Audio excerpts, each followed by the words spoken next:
Talofa lava. Yes. Ua si tia le tau o fesuia ingo tupe wha amamoli le Western Union. O lona winga ua wha teleina tupe tala. O le a wha ititia tupe wha o ngai lafo mai ai. Ai te le o le a talaina. Ha whea nei le official le #1 currency Western Union. Pe wala au mai i le lua lima no lua tolu. Mo nisi wha mtalanga i suinga maua e o tau o fesuia ingo tupe a le Western Union.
Le taimalo wati ne vaenga le tai ao le ua a whatonu maleitu la e ono i le tautumala unanga ni el si ufongo Samoa le lua api le nei tai ao fau ia ma le nei tai ao manuia tai ao tutoa tai ao manino tai au le lei tai ao matango fie tai au wa tato moni mawina ai ia le mana fai vavenga lo tato tapa ausilio le langi ia ina ua tato toi feiloa i pu e manua le pu e mala i le alofa mleanga le lei fai pea lo tato atua ia mo i tato e sila mai e maleifua mai le nei tai au o utilo atu ia e oina tato le a feva aya i face to face ia a o lea ua tato a feiloa i lunga pengo te wha i langi ia e ala lea i le tautua mle au nanga a le si ufongo Samoa le lua api ia i le nei tai au fau ma le nei tai au manuia. So le tātou poklame, Talofa Samoa, ia whaatalofa atuai, ma whaafeiloa i atuai, ia i le swafa ma le malo Yesu Kiriso. Le maualunga ma le pa ia lo tātou tunu o Samoa, ia mai lava i o nāu au te tele se ia pa i o neiu. Whaamalo so i fua maua le nei tai au. Whaatalofa antu le whaafonga mai i Amerika Samoa, ia i le maualunga fo i ma le pa ia o tutuila mamnua, Whaamalo so i fosopo le nei tai au talofa ni toke lau. Malu fo i mana maualunga na i tātou paanga i toke lau. Ia malo le langi mama. Talofa atu, ia i le loa na i tātou paanga fia staffel nei langi. Ia pe ona maua mai i tātou whaasalonga le nei tai au. Ia whaamalo so i fofolau. Whaamalo so i fua lau le leile nei tai au. Ni ia le atu o tātou toi au lia le ola mana malos. Ia le nei fo iaso.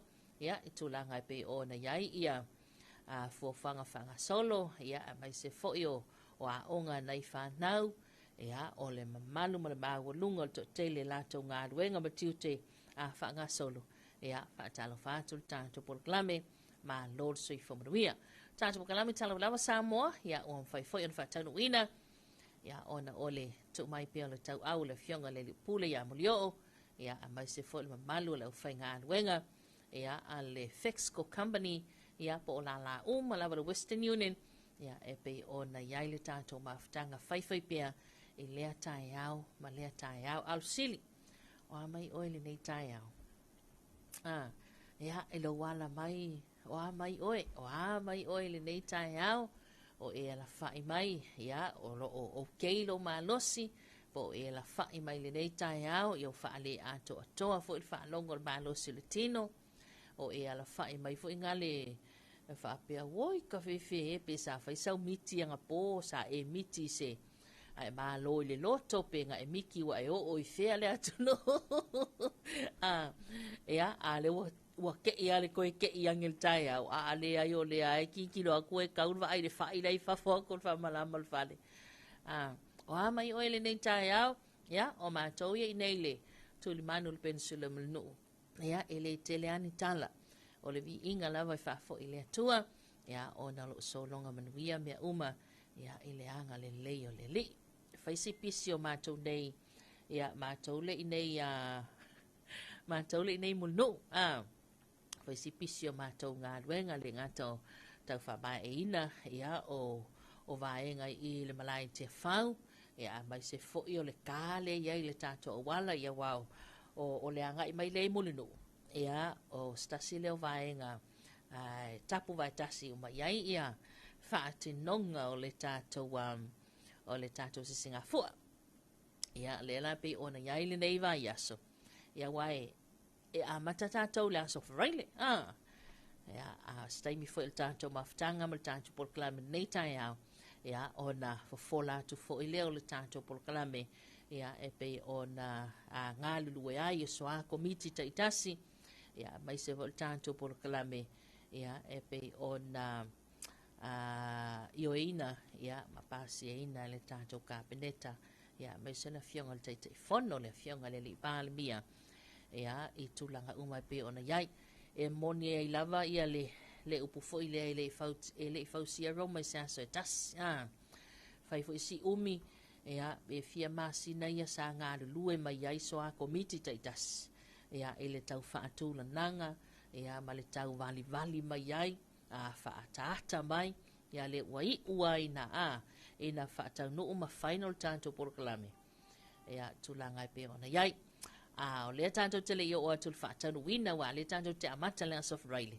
ia o le wa tanto wa fai fo 90 sila mai ia lalam papa o fele atunu o nei langi ia nai te tanga ia nei mai sila mai lunga Facebook tulanga pe ona ita penanga lo tato tunu ia o tato umalava na pe te anga i mai ia ele tato fua nei le ono sulfando sanga pele mau vo so wa noa o te pole e tanga i mai lava i lunga o penga te fa ilang ia e pe ia le wa o ile langona vo ingale va mai ia fa avanga mai lo loto i nei tato ono sulfando sanga ia o le silina o mai o nei tai au e sa o le tala masani te maiti ia e ulo atuloa i el whana wa o ngai tona mai se la kamala iki vo ngai lele o ngā amata o le tausanga tasi o le wasenga tasi wasenga lua wasenga tolu talofa tamaiti talofa la sunga whaya o ngā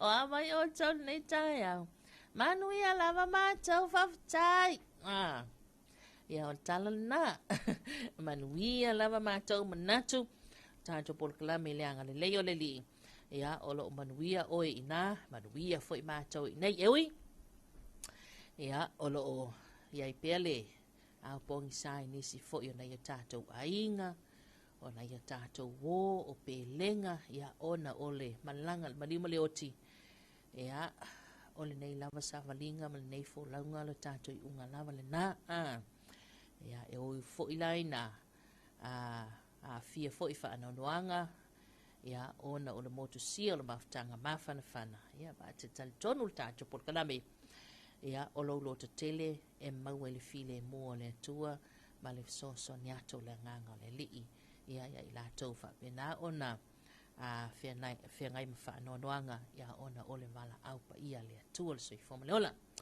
ia fa talo foi le tato por kalame ele mamalu ma le pa ia le inga salivi sungai fa fenga inga malanto faltua fa tonu pa le fo iso sa fio anga so sa lalfanga ia awale tua malona fina ngalo tala vatul tanto por kalame nei tai au malor sui fu manuia malor sui fu ngalo lue ia ele ngalo wenga lo tato tua o atul tanto fa talo fa ba walungo nei tua ai tonu mo te malawa ia ile ala fa mai fo ile nei tai au malor naval sui fu lau ia to matua ia ia le ma o fo ile nei aso fo fa popo ia se lo to sui fua ia malo awai o tatou ia tai pela wa nei wa leva nga mengele lo ko lo matua ala fa to ala I fota feeling wa ka kangile ala mo telefoni la fa sa uni ai wa leva nga mengele lo to lo matua oi fa aftai la vale lo to ina ia tatou matua ia ona telo taimi tatou te fa pena a mai se lava pe o taimi vangale wana nati mai tai awa wa makwa I rush mea uma ka penga ka mai ki le a onga fai ele a uli ana po. Reality o mea ngā le tupu ia tātou. Mea whainga uminga whainga o mea o ngā po ia moe ai lunga lau, moe ai lunga le api. Wako a kei anga ua ki mo li ma whawhangu I lunga. Ia wana nati mea uma. Ai ma se lotu e whainga. Ta ilo ia tau e pan e maua ia ulmena. Kai mi uma kua rasha ia. Sa ilo ngā la e o le mail official ngā pe sau nungal ta avale ma whai mai loku nungal ta avale. Sole. But e whawhetai lava o le eina i tātou mātua. Ia o le fo iei au na le atua talo mo I tātou. Ia I lea taimi ma lea taimi. Talo whātu le ai lau mātutua I māpui whangalele mai se waipulotu le mutele I sala whai. Talo whātu I tono so se maota ngase. Ia o whea lava le atunuu. Ia a mai se o loo whātau tolia foi. Ia e ngase le tino. Ia o tātou whilina o le taimi nā tātou te ita ia tātou o le taimi o mai o le tino. Ia e malo fo de whātua tua lo so I fōle li o ia o fō mai. A wala fo ilana wha malo longa. O aivi, o fuala au, o tui, o le mili, a raku fo le fo mai o kia oe, ia, o nai fo I mana o ia mana o al fo mai ia inu lau fuala au, ia awangi e whakala le, ina ia vavena e toi malos. A talo wantu siwaenga sia sa, whita I tunga ngā ruenga matiu te le po ana po, ia, o le ua manawa nisi, ia, o le ua tāpena nisi e manawa, malo lawa le onu sai, malo le ngā lue, malo le tawa tai. Ia, tiu te mawhai vai peona. Ia, i le au wivi o le tātou mawhtanga le nei tai au. Ia, tātou se atu I le reporti la ta mai o le tala le tāmo le tātou tunu. O le itali tu le fitu e te whaafonga I maua. Ia, le ulua I whaasala unātu tātou telefon mai vai whanua. Lona toitu I nātu pe atale walu I le tāo nei. Ia, polkala masani whaamanianga o soifua mas whanau. So lua sulwanu nei na masina o me ia matato o atuaila I le tele maleano no ai ia o whamatalanga ma mea lo o tutupu le ngata o Samoa ia o le nei tulangi o le Pasifika ia o tala mai I ma o la langi ia o fesuia inga o le tau tala le tamau a inga tala le tāpenanga o le tātou tutu atasi o aile o to ai taunu mai te tonu Samoa o aile fofua malanga mai nei na nei tai au whaasolo tuai ia a mai se foi ia o le o iei nisi o tātou malo whaalongia o le o to ai taunu i te tonu le tātou o tunu ia mo le whaamana tuina o le tātou ono sulfātou sango teilua o le anganga ia le nei taimi e le ima sesie ele masisi ele fiangi wali to inga taimi fa penei sa o nisi o fatunga nisi tamali be pesela tanto utno ia o fe la vale meanga ia ile Samoa ia le ai e su e lava fa malama tilo mai a Samoa ia mai wa o le tala mautinoa ia mo le silafia I la tofu e lo lalamba pa ai o tino e fafo ia tino mabau to tele au muli vai mu le o nei lo tato tino whamana tuina o tātou fua, ia which is o se vaenga pito silion tāua, tātou militino vaatas, ia ma tātou tali e vaatas, ia ma tātou vivi I vaatas I le li, tātou nuina man manuiel whamoe le tātou tunu, tātou se mais tātou whaafifianga le nei tai au, vai foi o tātou porklame, ia I le sao le ofa besea le kolisi mawalungo le fifi malifa, le tu malo talofa, ia I le nei vaenga le tai au.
Tawili wati ne vaenga le tai au lea ua toi se fulu ma le tasi minuta le tana talia le itu la e fitu ya tato se mai to ina antul tanto report le nei il tala le tau lea ua tau limaina ya pe fo iona tawaneina mosa mo matoke lau tala le tau mo vaenga le antunuu ya ma whamatalanga winga lolo wa le tau mo Samoa o le whaitaunga lona valu mo lau whanua ya pe anu whamawina le tala itu la lima i le vavea neile so stofi lua valu melu o luono lamta inga timunga mafa lo whaamalusia, lamta inga mololonga lo whaamalusia.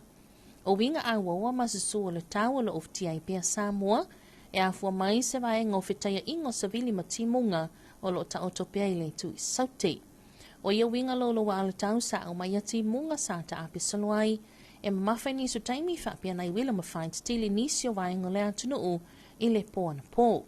E ono wa asama ina le lei winga o le tau i le awhiawhio le so, ona olo wanga i pea o ia winga lolo wa le tau le tui saute sa e pitai o lo wha maalu sia pea le taimile nei labata inga o lo ta uelunga mo vahenga umai a fiango fie. A fianga i ono alia e mai ai e mamafa timunga pua ua masi se a wale no whanga mawalunga ma e lolo vai no whanga i tafa te whaala e iai ele solo wha pia lo longa i vai tafa me no whanga mawalalo e ma losi ma whatu tau savili e taimi o timunga. Here's our public civil weather information. Number 8 for our Samoa. This was recorded at 5 o'clock on this Thursday early morning. Heavy rain warning is still valid and the flood warning is still valid. Cloudy and moist conditions continue to affect Samoa as the convergence zone remains south of the islands. Scattered rain with periods of heavy force and a few thunderstorms were observed in some areas last night due to the above-mentioned system. Improving weather conditions are forecasted later today as the system continues to move southeast. However, heavy rain and flood warnings remains in effect for all vulnerable areas for the current time. Potentially banked for Samoa, heavy downpours with poor visibility, foggy and slippery roads over mountain passes and ranges and pulling near roadsides and waterways, landslides and flooding in rivers and low-lying areas, strong gusty winds during heavy rain. Whaitaunga lona valu le nā, ia o whamatalanga winga lolo wa le tau, molo tātou tunuu, pei ona whamawina le tā lima i le vavea nei. Tātou se mai le tulanga lea, o le tala le tau mo vaenga uma o Samoa, ia le na whamawina le afa le lima i le vavea nei. O winga le tau o se whetai ingo sa vili ma timunga lo ta otopia i sautu Samoa, mai au mai o timunga whapea wila ma whaint tilia a whiaila tunu uni su taimi. Whautuanga ma labta inga, whautuanga mo timunga mafa lo whamalu sia pia mo laufuna umo Samoa, labta inga mo lo longa lo whamalu sia pia mo vaita whiuma manu whanga ya fia ngō fie. Mo le motele sala whai matumua nei, mo le so, e ta apesolai timo ma e mamawhai ni su taimi whapena i wila ma whaint tili, e ono whatu tau savili taimi e timu wai. Mo le zodala so freile fase antolasto na i valo i alo fisalo vai tau, o le amatele ina le lei winga o le tau.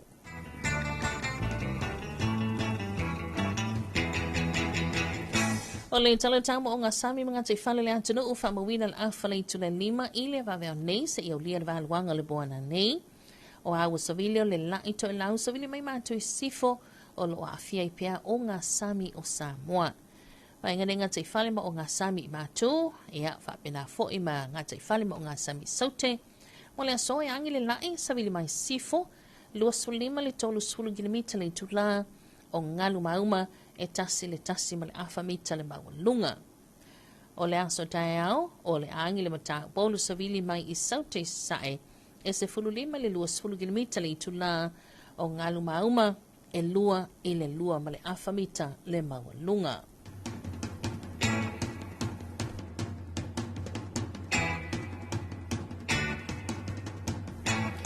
Here's our morning issue focus on Samoa. Situation and convergence zone remains to the south of Samoa, with associated rain and thunderstorms affecting the crib at times. Advisories and warnings. Heavy rain warning remains in force for all land areas of Samoa. Flood warning remains in force for all rivers and vulnerable areas. For both the Bodo and Hawaii for today, scattered showers with periods of heavy force and thunderstorms. Expect gusty winds during rain. And for tomorrow till Saturday, mostly fine.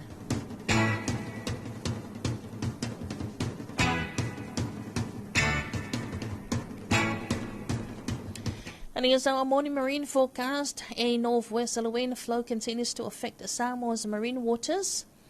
For both northern marine waters and the southern marine waters for today, westerly winds of 25 to 30 kilometers per hour, waves and swells of 1 to 1.5 meters. And for tomorrow, easterly winds of 15 to 20 kilometers per hour, waves and swells up to 2.5 or 2.5 meters. Ia lena, o le tulanga nai pe o ne aile tātou reporti, lanta mai le talantā mo Samoa, ia ele nei vaenga le tai au pe ona whaamawina le ofisa le vai tālu ben sula manu nei. Ai tātou se mai, mo se tātou wā anto motu tua oi toki lau talavani, ia ma lo lawa sui fo manuia. Whai o nafta e maua tātou poklami nei tai au, o le tala nei le tā mo tau, pe ona whaamawina le ofisa le vai tālu ben sula manu nei tali i tulai ono, ile vaveau le so winga le tau, o au savili mai mātu i sae lo oftia i leantu tu e lau pitai, o se vaenga o pēu mamau le ea o lo o a fia i leantu no i se taimi moli muliane le so. Vaenga le tamu tu e lau se i o lia valuanga le boa nā nei, e mā tele ina langi le lei, e a woi ni su taimi mana timu whapea wina ma whain titile whaatupula ia i se taimi moli muliane le so. Whea lolon mai lo se savili mai mātu i sae, o savili fa solo inaga i mai i saute se sae se taimi o le aso tai au. O le samis i si, pa ainga iona tu atu, o le amatele ina langi le lei. Talovani, and good morning once again to Kelau. Here's your morning forecast for you, issued by the Samoa Meteorological Division at 6 o'clock on this Thursday early morning. Situation in northeasterly wind flow prevails over the group. Meanwhile, a trough of low pressure is expected to affect the group from later today. Focus a minute tonight for Tokelau, mainly fine, cloudy periods with some showers and isolated thunderstorms developing from later today. Moderate northeasterly winds, winds gradually turning and becoming southeasterly from later tomorrow. Moderate seas, and for further over Tokelau, mainly fine.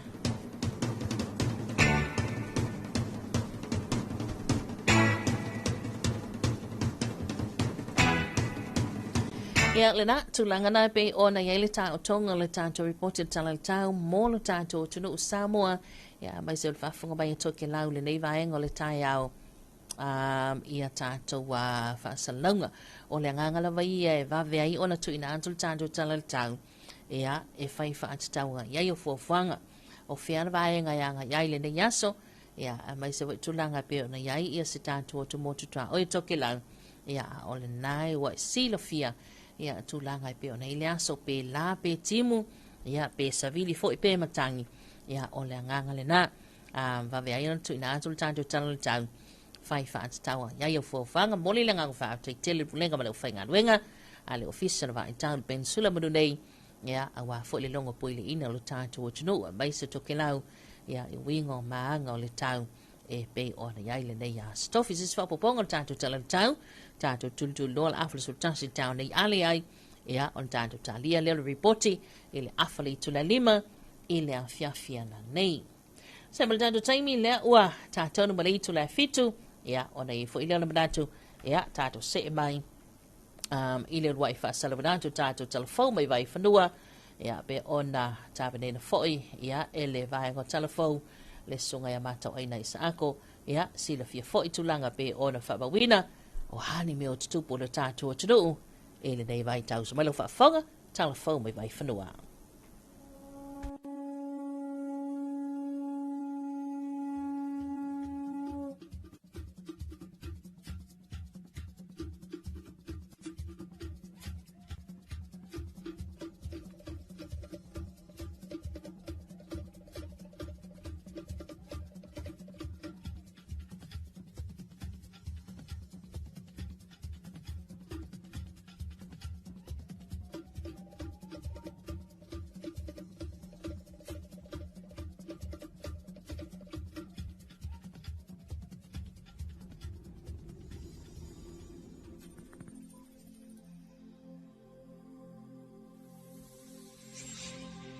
Talofa lava le nei tai awa e lo mai o se whapoponga o talafou mai vai whanua.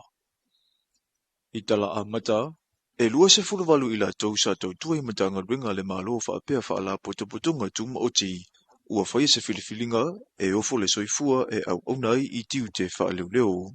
O lea whai numera o lo o fia I le 5 ma le tasi sa whaahu ui le so mai lea o ngā loa ia le mtanga ruenga o leo.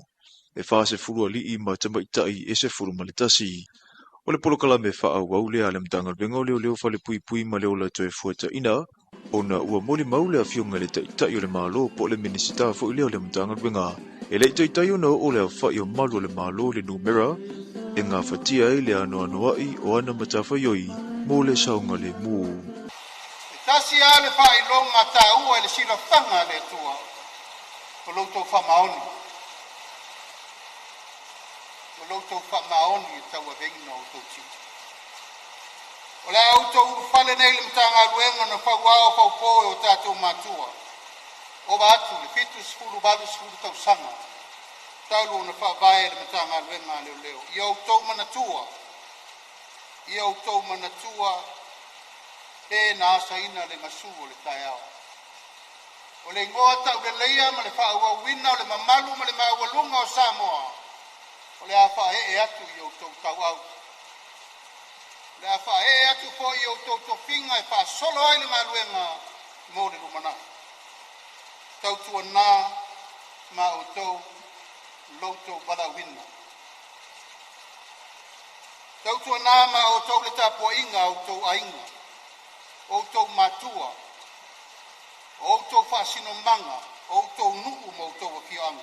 E se fulu ma le fitu vai aso sa whaanga solo ia o unga, ai ono vai aso, na te tala ile awanua mō tangata nuu, e tarasanga atu mō awanua I le suenga urufale.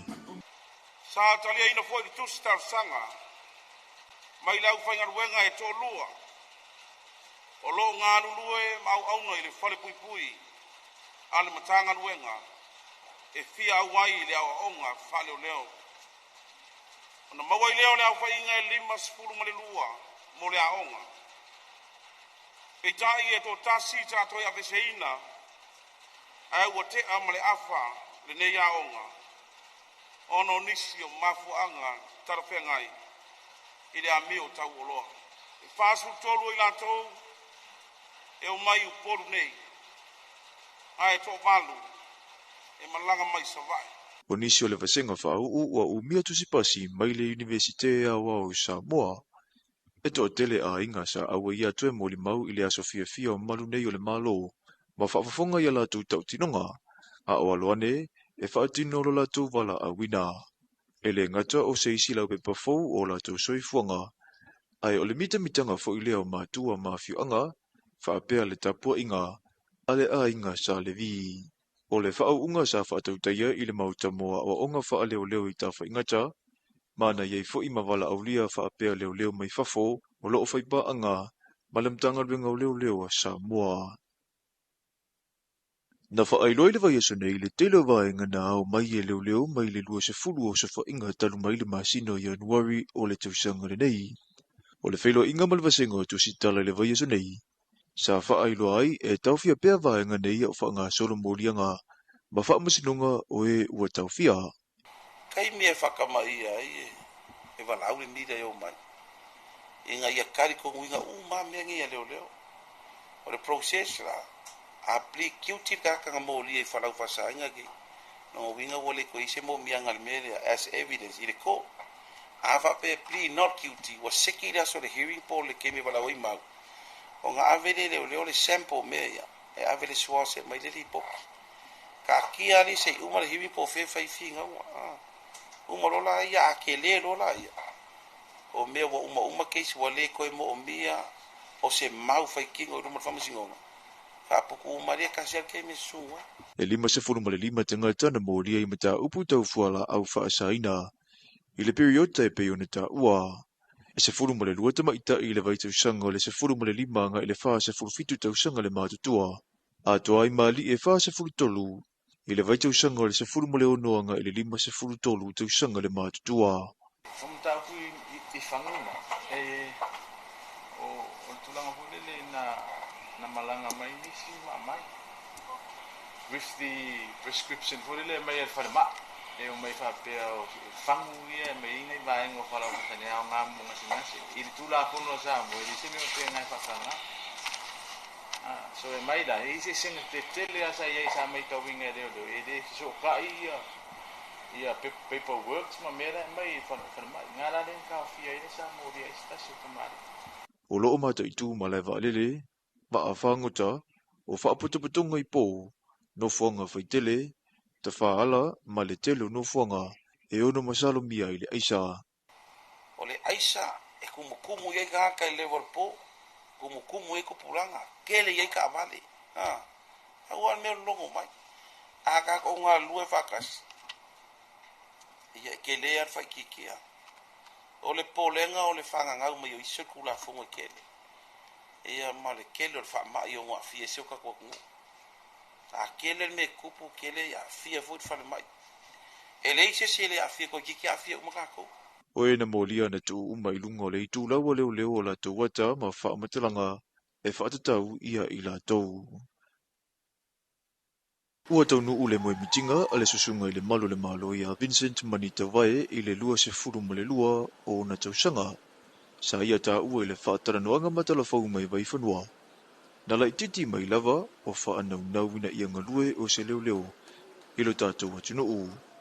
O Vincent, na ia mawale i putele le whailunga le sili au i le vaisenga whaau o lua whelua ono, lea e 5 se furu ma le tasi i la tau, sa whaau wai. Long la fia fia ma fa tanga le li wa long fusangi mai mo fa fa o matua ile sapo inga foi o matua le sa te mul pangai o wa foi to signori ngai su ma fitu to sango su ma fitu ya va yasu o le mako recruit O se fua whaivau matua sa laulau sa saa, whaau popo i ai male tō whaasa saa i la tau na nafa male whaetina ina o a onga, o le aso le sele selenga, ma ua tau ia i le tau tinga mo sona lava lumanai.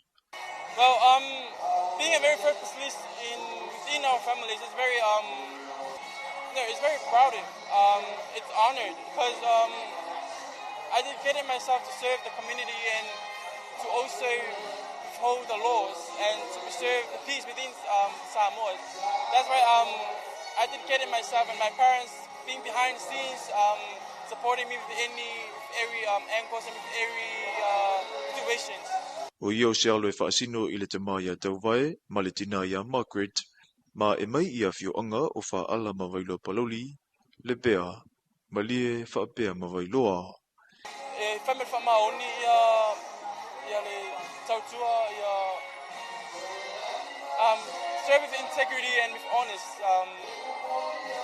Be a leader with yourself and also sort movement leo avela toma fatasta inga isi po I sanga tongo nu e kalesia. Na awai umatulo na a inga e whaailoa lo la tua mana ia, o le tausinionga le susunga le malo wha wina. O tātou tāla whauna mai vai whanua mo le nei fo I tai au, se isona whapupunga I le awa uli.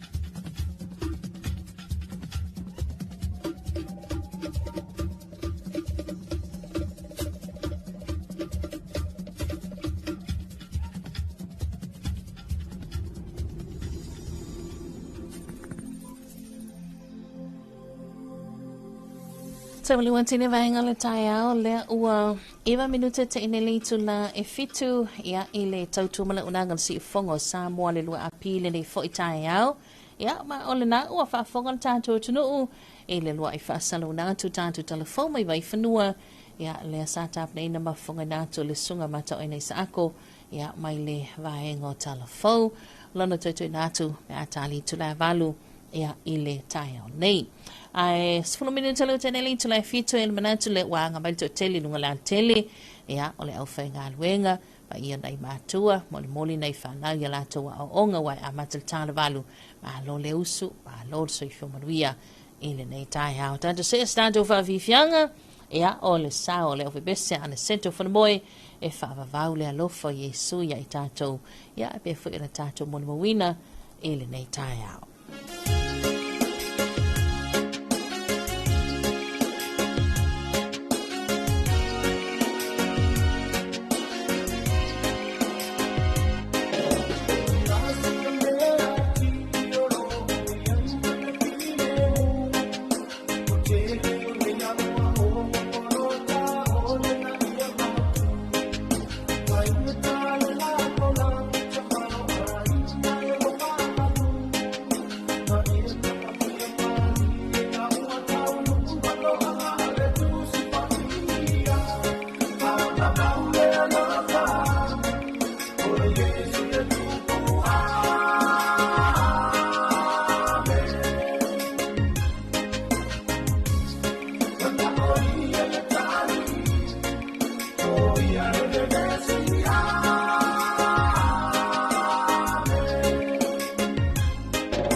Whawhiwhianga nā musika zoi whewhilo i le vaenga le tai au mai leo webesele nā ane seta whana moi es whaavavau ia le alofa le atua mo I tātou ia e pe ona tātou moni mawina I le nei vaenga le tai au a talo vātu le whionga ia sa lesa amani ia le ua mafuta mai misalata o whenga aluenga ia I nai sa le longa le nei tai au maa lor soi whomanuia maa lo fo ile ala usu tiu te mawhaiva pe ona il tautua ina lo tātou o tunu. Ia, le o tātou se bai. To tele I lātou lea e whasilingi al tūlanga fo ia pe ona iai ia le. Pol kalame o le tātou fua. A wai ono le aso. Ia, ono le leila vaso le tātou ono sulfatu sanga. Ia le pena upisa pisa to le tai au a mata. Ia, e le aso whareile. Ma one vai aso le nei. A mata le aso whareile nei. Aso lua suluiva, ia, le tātou polo kalame le fua. Ia, I le autu, po le theme, Samoa watasi, mose amatanga fau. O le tātou theme le nā Samoa watasi, mose amatanga fau. Ia, epe ona iai le. Ono sulfatu sanga. Ia, o le lai whata oto mai o le aso whareile, aso lua suluiva o le masina nei o me. Ia, leo le amata isa o ninga o le tātou tuto tasi. Amata le awhale tu la valu le tai au. Ia, o le sauninga wha apitoa e te tala lo ia I ta amilusanga o ta alonga. tālonga malava. Ia, pei o na lautongia mo le tutu tasil nei to sanga lo ono. Ia, le ala le afa tonu ina lo maota le malo. Ia, ile fo. No winga ya ofia yo le au kilikiki ai le au kilikiki le 5 tupu le afa o au ia o le au fusu wa le o toi fa ola ola ia le asosi fusu le tatou tunu ia o la kapi le fo ye stasine yo o vaenga Peter Silio na taua mai pe o le talonga ala wanunga lea ia o le tolu sulfitu tu sanga o le malisi ia le fa mana tuinai international ia pe ona yai fo ile tolu sulfitu tu sanga o le malisi ia le ai fa mana tu ile taimi tonu le tatou se Singapore ia tulanga la via tau talonga ia o le tele malana noi o fika na ia ile 5 tupu ia au kilikiti le iai ola o inga saule solo sawa ya o le 5 tupu na tatou au kilikiti Samoa ia e pe ona tumu ai ia le tatou malai o itona i mato ia ile fa nga solonga fo yo tulanga pe nei male tele o talonga ia o le soka ia e pe o talonga nga palangi le o ia ile tatou tunu bata o talonga ia pe na sawa i lava tatou ia o le kilikiti Samoa ia o le fusu ia o fai ngā mea i le tai stasina o event ia o lea lo tuli mata ia le tutele ia o tatou tunga fautasi bata o le porkalamena le o le tala i le asofa raile tomu ai ia le tatou porkalame o le olo sulfatou sanga le tatou tunu tatou o lo le astonai o le astonai aso tolu sfulu me aso tolu sfulu me ia le amatal tali tu le fitu ile taiao ia o le tatou talolo mo le umusaina official fono au fai tu la fono la ngala le fatino ina il tatou balai te fau ia ese fululua le fa yo tatou talolo fululua le fa yo talolo ia o sanganga le usonga tui sa mau lufi sale aula sa fotu la fai o palauli ia o matia tu au sa tu paitea o ile ulu moenga va au fonoti ai ngai le tai ia manganga i fomaunga o le sfulua na ia mai le pule a salafai ia to fo i nei lo tatou motu tu mane lima ia masanganga le usonga sulua tatou talolo o le pol kalamena le o fa ta otobai mo le asto na i lavaia ia umailo inala sto na aso sa tolu sutasio me le aso mulumuli le masina le ia ele tale lima le afiafi o le sauninga lotu fa af time o le fa abna tuina le ono sulfatu sangal tuto tasio le balo sabua ia lea o le afa tinoina le tatou sauninga lotu lea ele maoto tupulanga talavo wale kale sia e faka saisongi te lele fale te lele kapaka ia lea le yai tala fight toa e ulu fale fua ele ise tongi ia lea ole anta ita ia ele tatou sauninga lotu tele lea ia tala lo ia le tatou wolo sulfatu sanga le fionga le aki epikopo ia mo sese vitolio tui o le taitai o le ekalesia katoliko au i Samoa ia ona so o toile ama tatou pesepsenga faalenganga ia mai le o le yel fofuanga mai le tali tu la fitu pe a umal tatou sauninga lotu so o toile lava ia e tauna tale iva pe a umifoi ia o le afaliva ia o pesepsenga e langina e kolisi faafaife au mai e kalesia kerisiano mai tonu le tatou o tuduu ia mai ta ilua pese le ufai pese tas ia le ala ia ile kolisi faafaife au i malua ia o le kolisi faafaife au i piula kolisi faafaife au i moamoa ale kalesia katoliko ia o le kolisi faafaife au Nasareta i ulululoa o le kolisi faafaife au le Assemblies of God po le kalesia faapotoputonga Samoa ia o le kolisi ekalesia Yesu Kristo la upa ia aso ngatai e ono tatou kolisi faafaife au ia lea ua iai tapenanga fo e mo le tatou whamoemoe ia ele aso sa manaia o vaenga ia le o toila langa mai e matua i manai ala vai ia a fai fo ilae e vaveona mai asau ni ngā loto la fia filto e kalesia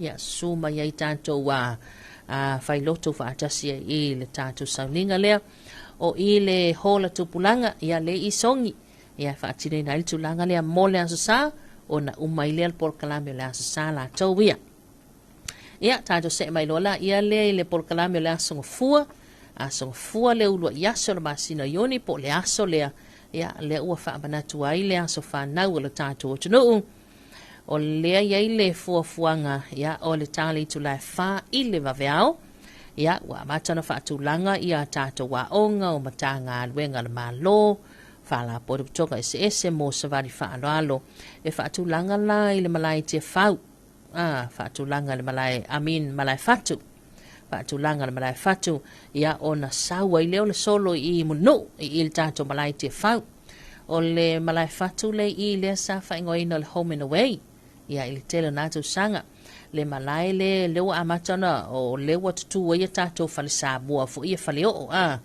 fai fo ia teanga i mai wa pe woi hakawa ai a kwa lai fale o ia o fale o na ia a leo fai fa bito mo le tātou fua pe ona sa no le fionga te tai le malo ia ona i vaenga na le sa fina ngalo ia le tātou malo e mafai ona mapu atu ia a fai fo ia palasi na i wanga le nata ia o lai vaenga ia fa pena ona mapu ai to tele so na fa tulanga be tātou solo ina le malai fatu ia ona sawa i lo leo le tātou wa solo tele mai ina ia e tau mai lava ina i munu le malai tia fau ro inga le na fa longo il to inga pese inga le sa vali ma ia o le a so i fe filoi le nata ia wai o le langona ia iai o se tai au winga esi ia tātou te o atua iai ia ona fa moe lea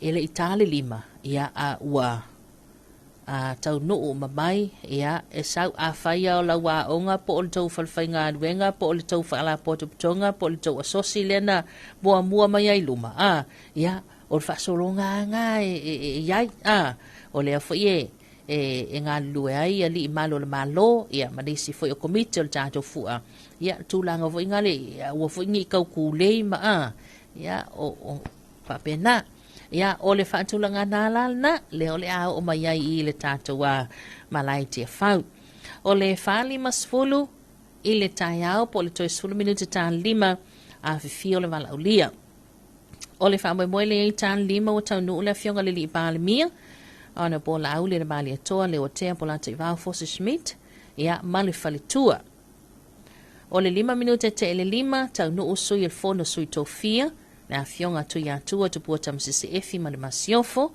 sunga ya mali atoa mo li le lua mali toa mali fionga le la ulu te tia mapsone mapsua mali falitua o le lua sulu minute te ele itu la 5 ile vaveao tau no le faa o le Universite o le Pasifika o le USAP ia Mr. Siosiua tui talukua tupou ia malona masiofo o le 25 minute te ele 5 i le vaveao tau no le kovana luteno America Samoa ana Polu Matala ai Junior ia o le tau no wailea ma le presidente o le Senate America Samoa ana tua olo manaya fruen ia malona faletua ia fia paipai tua olo fruen tau no atuai male fonga fetalai o le maota America Samoa honorable Savali Talovau ale ia male faletua ia piuti ale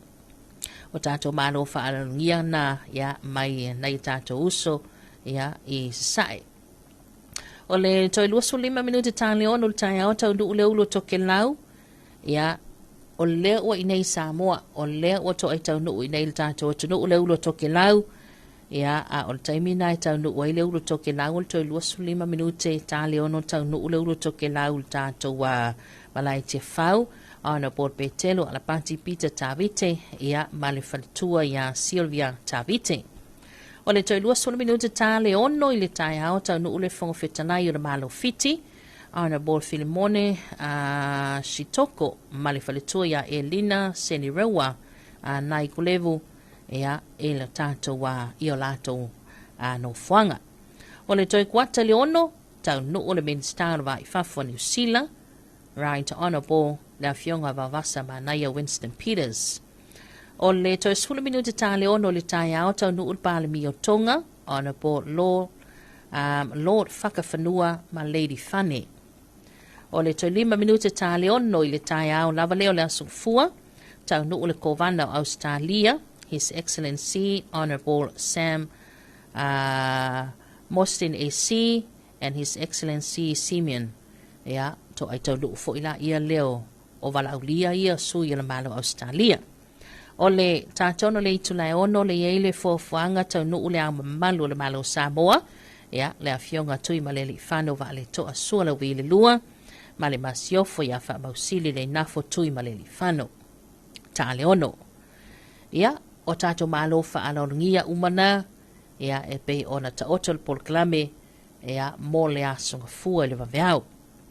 Tā ina le vi i o le tanga vai o le Saotonga o Samoa, ma sia le tula i wha aloalo lana fionga i le ama malu le malo Samoa, ia o stasi vo i leo vaenga e pito sileo na mamalu, ia mamaua lunga ai e pei a nga i lo le tula i wha aloalo lea, ia e piwa sao mea uma o le sulu 5 minute po le kwata e te ele ono le tai au ia ona sa no fo ile o le fonga le aso ia le fionga le office sili ia o le official pan mia mar kabineta le fionga yang filito mai mano shimleo ia awa ia tawon mangal tato wa mfa moe o so to ile mal tato talo amata o le a saunia mafungaina i le sunga le whawhiangainga Reverend Elder in Fatul Sa ia mai le ekalesia whapotuputonga Kerisiano i Samoa.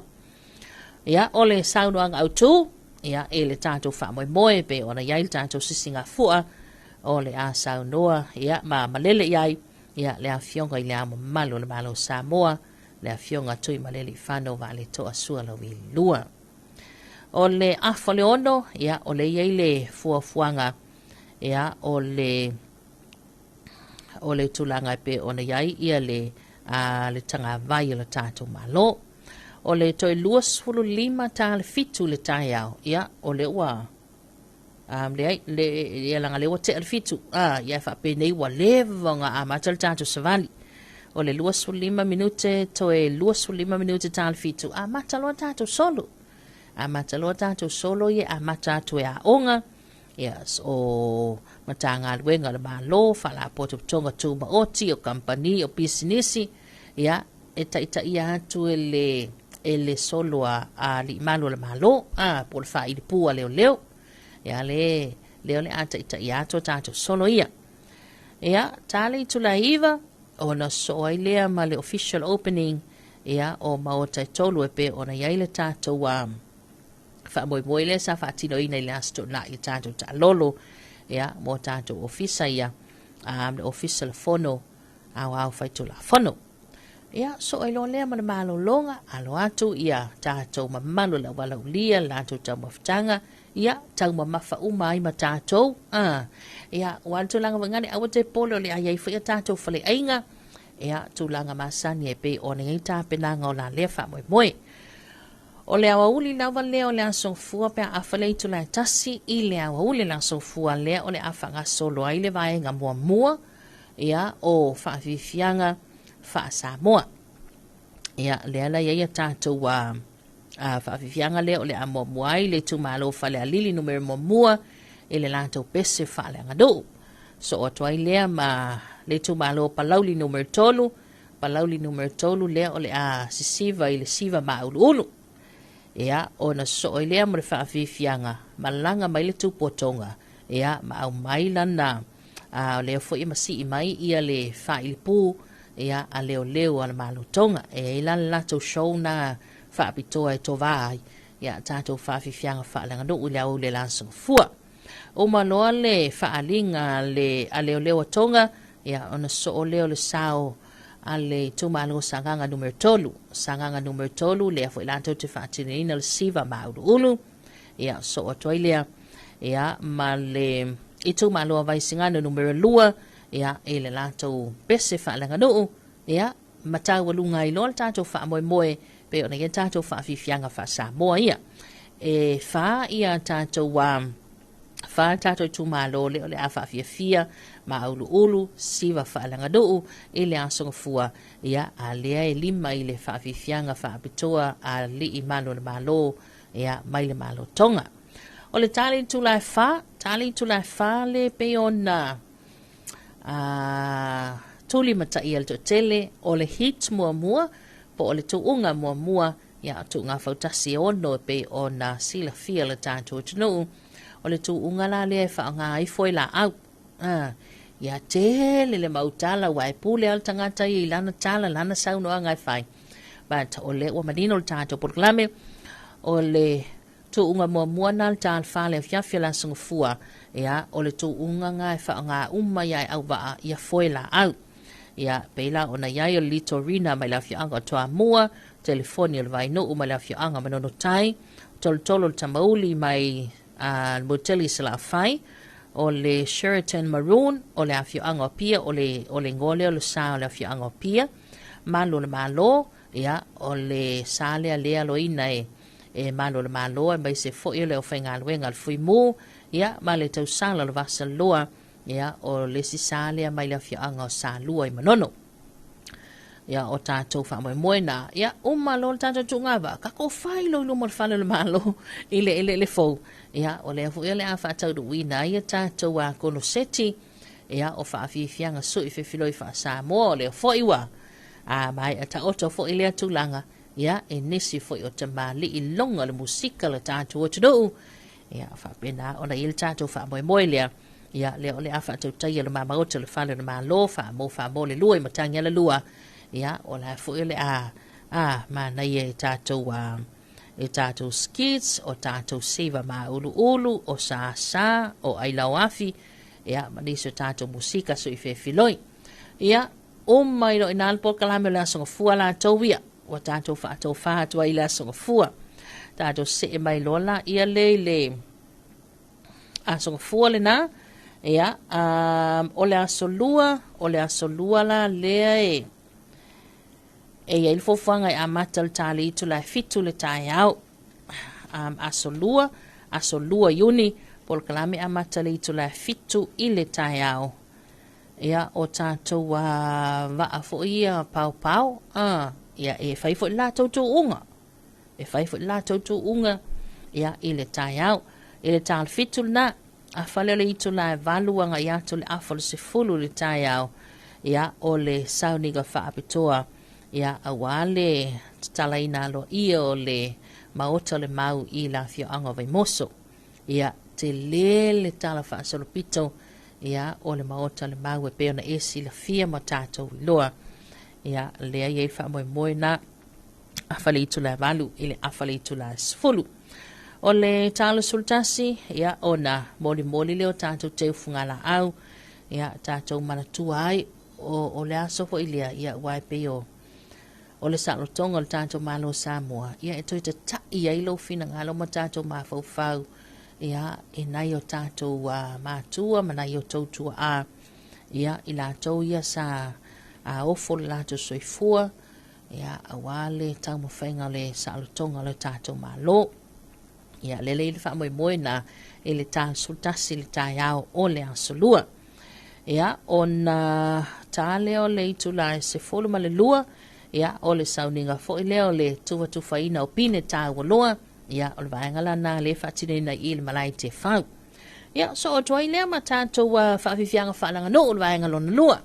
Whaafifianga whaalanga no, ia e whatinena uma fo i le malai te whau, ia lea o le aiai ia tātou o le whaafifia ai le ai tu malo whaasale le anga numero 5, ai tu malo whaasale le anga numero 5, ia o le ai fo i matatou fa ili pu woi ia nga o le tumalo fa sal anga numero 5 o le afatine ina la tau le siva ma ulu so o le mal tatou fa ili pu ena o le lua na va tatou fa ili pu le o yai o le fa ili pu la fi anga sala lua ia ma le fa'ilipua le fio'aga laua'a ia i lē tautau fa'ailo fo'i ia sao nei a fio'aga ia i le taleni lea la o le a koe fa'ai'ila mai ai ia fa'ilipua a fio'aga nei e lua ia e lē pei ona mautinoa le tatou polokalame uma lo fa'ilipua sala'ilua ma le auva'a so'o lo ma tatou savali marching girls fo'i ia e lē la e lē alu nga'o girls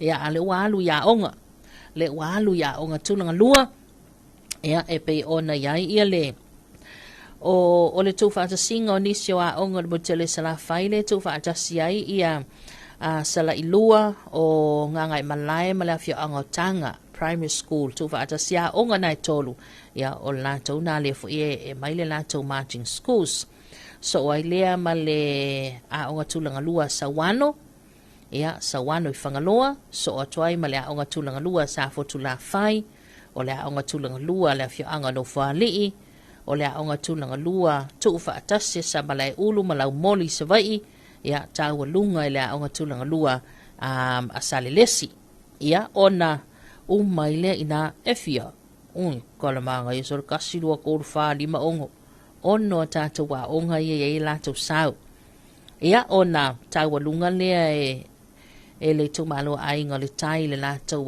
pese fa'alaganu'u ia ma fa'atino le taualuga ia uma fa'afiafiaga o le asolua ia gaga uma fo'i ao i malaiti e fau ia tatou fa'afiafiaga ia kakokoe fai luma o le fale o le malo e fa'auma ia tatou vaega i le tatou konseti le luma o le magota o le fale o le malo ia tulaga pe ona ia tatou musika fa'agasolosolo o le polokalame o le aso lulu o le aso fa'ai'u lea o le tatou ono sulfatausaga ia tatou te amata lava i le saʻiliga siampini ia o tatou tu'uga fautasi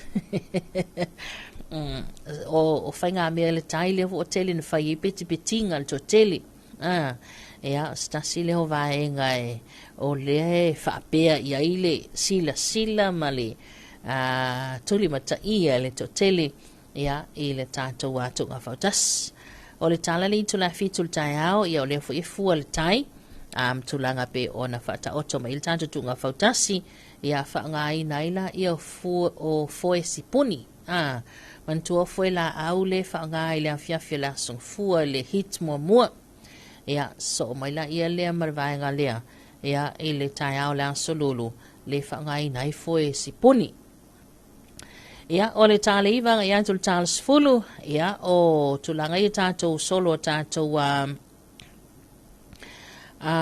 ta'avale ia e fa sava'i fa'upolu ia lena o so o atu ai lea ma tatou fa'afifiaga fa'alaganu'u ia o le vaega mulimuli la lea ia o tatou fa'afifiaga fa'alaganu'u ia lea o le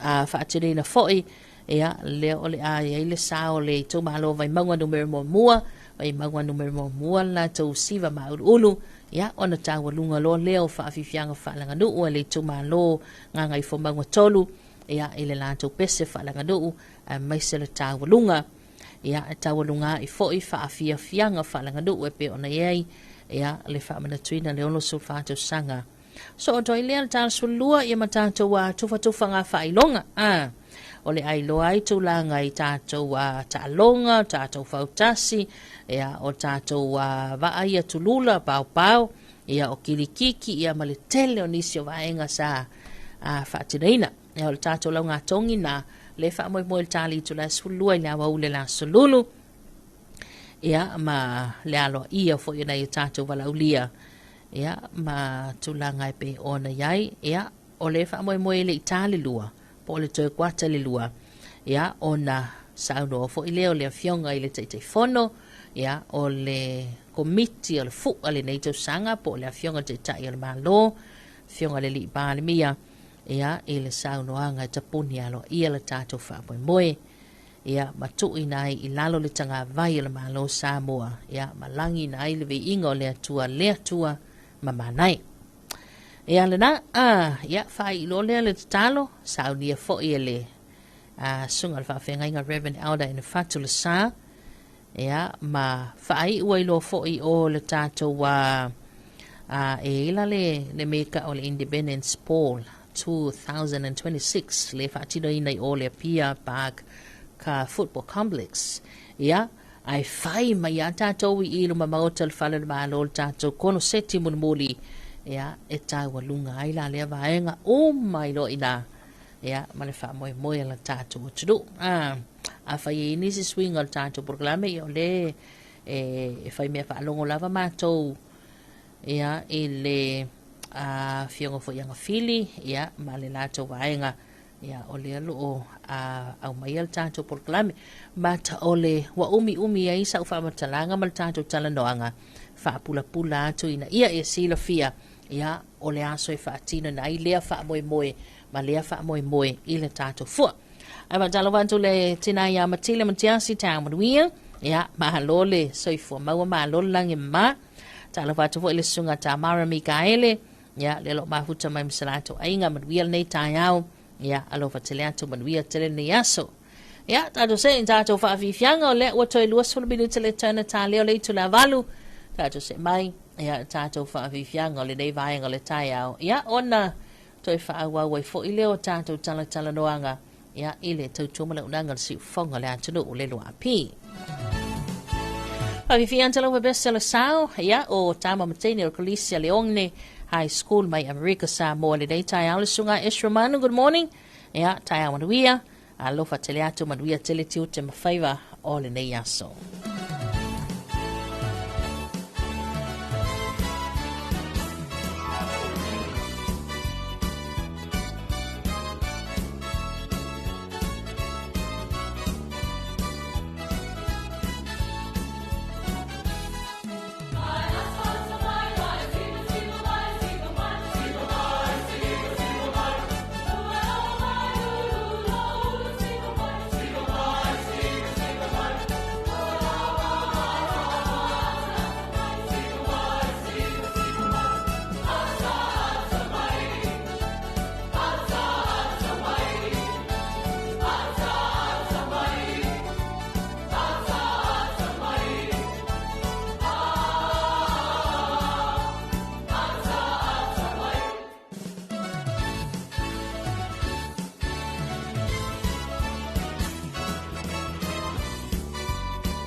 Brother Napo, your lovely brother man, who's a Mikey.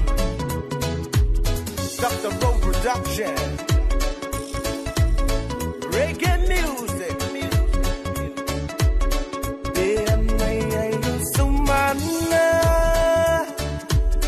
Oh, Tiffy, Bima, oh, say, yeah, you let me learn. You let me moga. Oh, yeah. Na utang mapay pangan le. I let my fellow mana. Oh,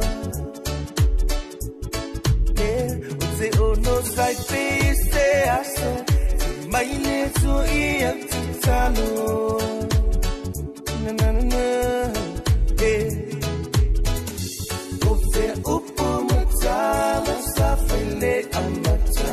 When my una o lava suna iyo auta. A uli newa e alu taupe ayo ufatu. Musula foi manatu.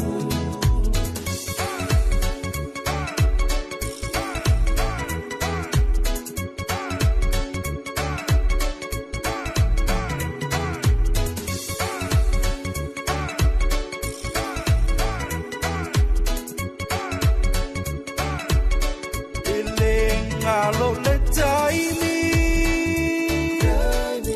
Desa o tuai E asi oe ilo ainga E ita se tanga taleanga Ai olo au leanga Malo patawa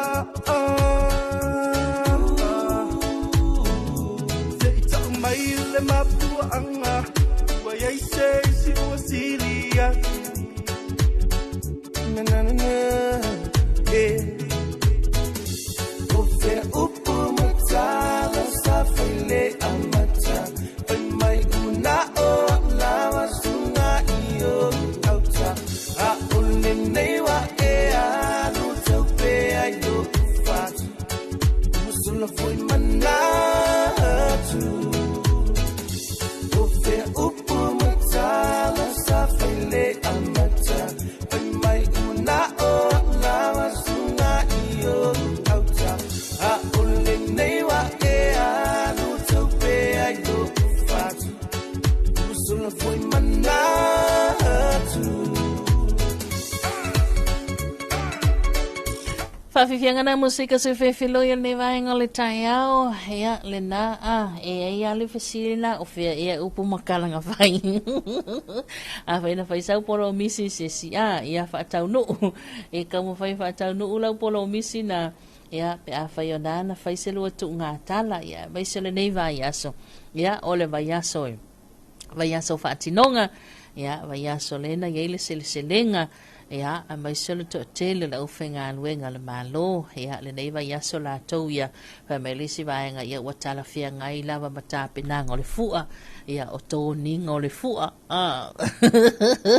atala wantu le sungal fa fia ngai ya Reverend Ireneo ya a mai se fo o le no fualo ya fa talo fa tu le uso ya Sofia malo le usu nei tai au anga lele li ya ile anga mai mai sul to anga ya tu nga wenga ma onga nai fanau ya anga lele tu ai fo fanga ni ya solo fatile atu mo to ya mai se vo si va nga sia ua ma futa mai lungo tatu benga te fa ilangi le nei tai ava taro watu ya ole ua amata na malanga mai ma to mai mo tele sala fai idei tu mo nei ya wa vol tatu fa moi stasio va nga ya o tulanga fo inai ta penanga wapi ya wa malanga mai ya ma to tu malo ya mai se vai ya o le fo oli aku ya nai tu malo o nai tau ainga ya inei api ai ya o le ma nai fo ia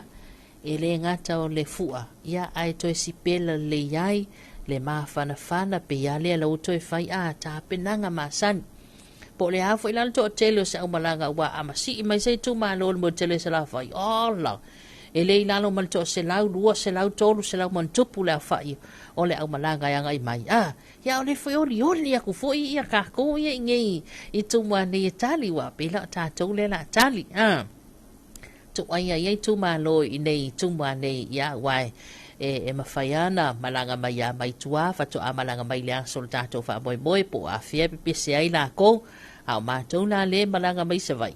Ia, o lai fo ie, oli atu ia i lātou ia tali atu nei. Ia, o le lau whunga fia mana mata ata. A wā pole ale mangongi mai o le malu o le tai au tu al tu noa. Ia, ai a malama mai le tai au ai to ai tau nu mai mātou mai se vai se vai fa le ma ko mai se vai fa mole. Le ai, ia wa masani ia ilo tātou o tudu ia pe malanga mai a tudu mamau pe malanga vai sa vai fai ia mātou mai sa vai pe or karinga lau vai ngai o mai a tudu mamau o le malu o le tai au ia o masangi fa koe inga ia mai sa vai malo makukua mai o koe inga sa vai a maua le kipi a maua le ipuki o le tai au ua fiu e lava wa il to inga fa tala na fa alonga me kar ko se wala varga fa ko ka siala ya mai sa vai mai makanganga i se fa lima ko mai sa vai vi fongi bacon mangi cheese mangi perka mangi atana wa tu ile to fa ya mai lolonga ya ma se la to au malanga ya tulanga foi pe nei ta penanga le tu malo palauli number 3 ya wan tato fa moi ile tato fua ya o le ua to tele na vai la to le ua to ai tau no le tato tu ya wan tato fa moi ni si vo ila to malanga mai ya ile ne yaso le po na nei ya fa so solo atu ya o le yo atu le sa ya mai se vo ile si va enga le ya o tato pe senga fa le nganga ya fa tai fo ile to fa ya ele tanto komiti ya tu ulava noai e kolisi fa fai au pe ole e langi na kolisi fa fai au Talofa le usunga fono ale ekalesia fa poto tonga Samoa po le Assemblies of God o lo o fa solo lanto fon tanga ya ele nei vangal tai au Talofa le sunga te tai le ekalesia ya me se sunga fa fenga inga malato faltua malanga mai atu no mamau fa ngai nga mali moteli sana fai e kalesia o afio anga mal fanga tua ya baisel au sufono malava ya e o fo itu pulanga talavo o fa nau ya baisel ila to wie le au kuka mal au ngasese ya o ila to e tiu te ka paka eva ai awa ama o sial ta avale ale usufono ya e lunga lova awa li eva ai ka paka ya po ila to e fa mai na la pisi vai anel ta ya mo fa fonga bai ya o tulanga umalava na petele o to tono ole hole fa ile fono te fa longa o ile te tiu te i le mukuka ya o nae play lo pat ya ele fono tanga fa malo le usfono ya mano fo ele fai e kale sia le tu langa pe no yai ya amba se fo yo o tato fo fanga pe no yai o le la tali tu la valu ya mana tu telo nai fana wa onga le wa to ai tau du fo ya la to fala onga nei tai au to e lim la fa minuta le to na talia ya o le tu la e valu nei tai au ia tato se ma stato fa fianga tu inantu ia mo le nei vai ngala tai au ia a o le tali tu le valu ia ona tato o to lo le ele toi fa salona tu tato telefon mai vai fanua fa fianga lo besen nei ale ma tu lua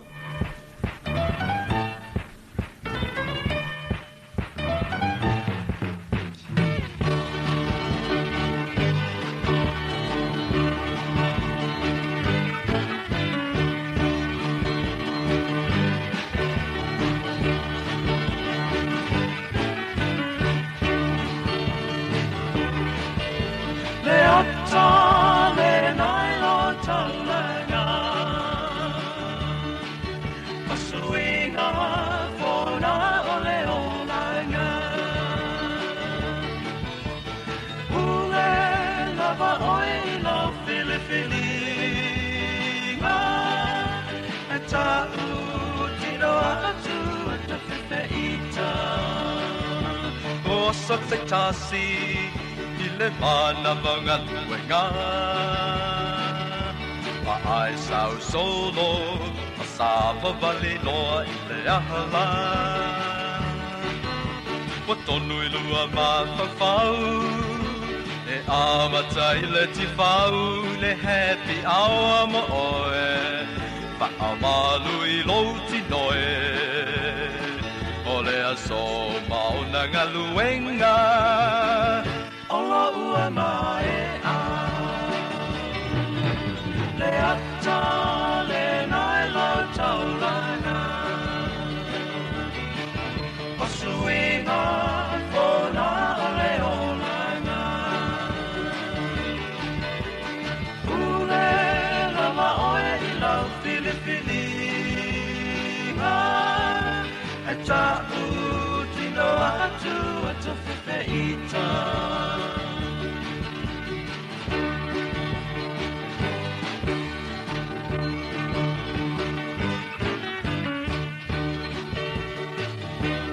Solo mai I lea pianway so sa e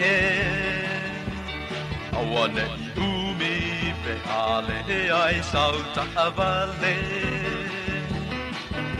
So o malentu si tala Poi le yo lava lava le happy music mo oe Fia fia I lolo toe Ia sau ni lau sa asa Pa ai sau pa ana Le ata le nai no taulanga O suinga kona ole olanga Ule lava oe I lau Filipininga Ata utino atu ata whiwheita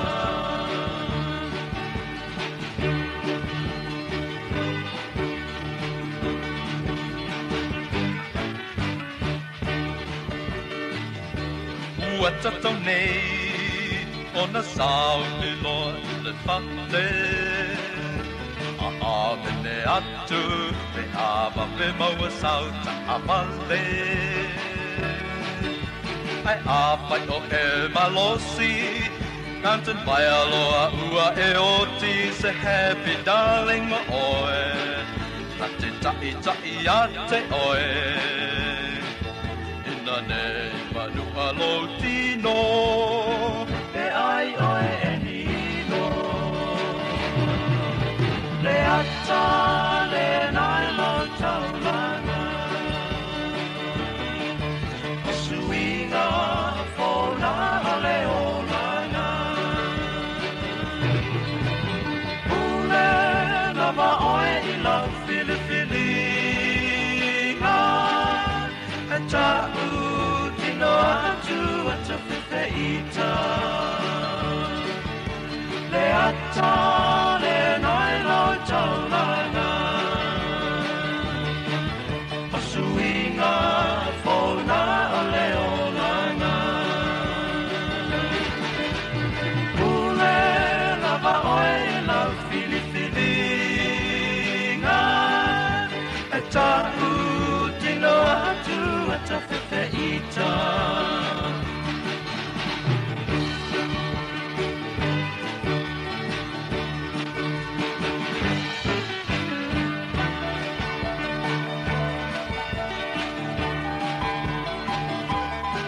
O le whawhiwhangana mai leo whabesa le maatu lua ia ma le ata le taulanga o pia le nei vaenga le tai ao ina ua tātona ma le itu le avalu tātu se mai li tau whaasala wina atu tātu telefon me vai whanua ia whangaina le sunga mato aina I saako.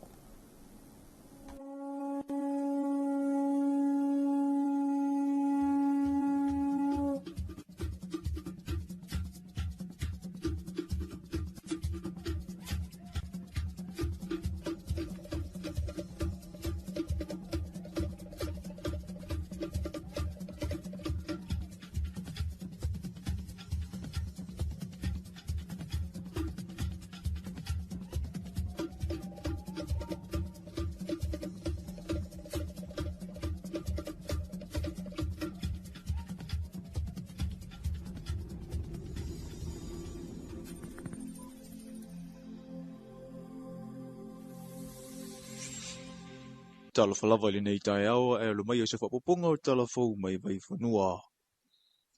I tala a mata, e lua se fuluwalu ila tau sa tau tua I matanga ringa le malo wha apea wha ala potapotunga tuma oti, ua whaia se filifilinga e ofo le soifua e au aunai I tiu te wha leo leo. O lea whainu mera o lo o fia I le lima se fulumaletasi sa wha au ui le so mai lea o ngā loa ia le matanga ringa o leo leo. E wha se fulua li I ma tamaitai e se fulumaletasi. O le polokala me wha au lea le matanga ringa o leo leo wha le pui pui ma leo la toe fuata ina, ona ua moli maule a fionga le taitai o le malo po le minisita fo I leo le matanga ringa. E le taitai ona o le wha o malu o le malo le numera, e ngā whatia I le anoa noai o ana matawhaioi mo le saunga le mū. Tasi a le wha I longa ta ua le sila whanga le tua, o loutou wha maoni. O loutou wha maoni tau a veina o tau titi.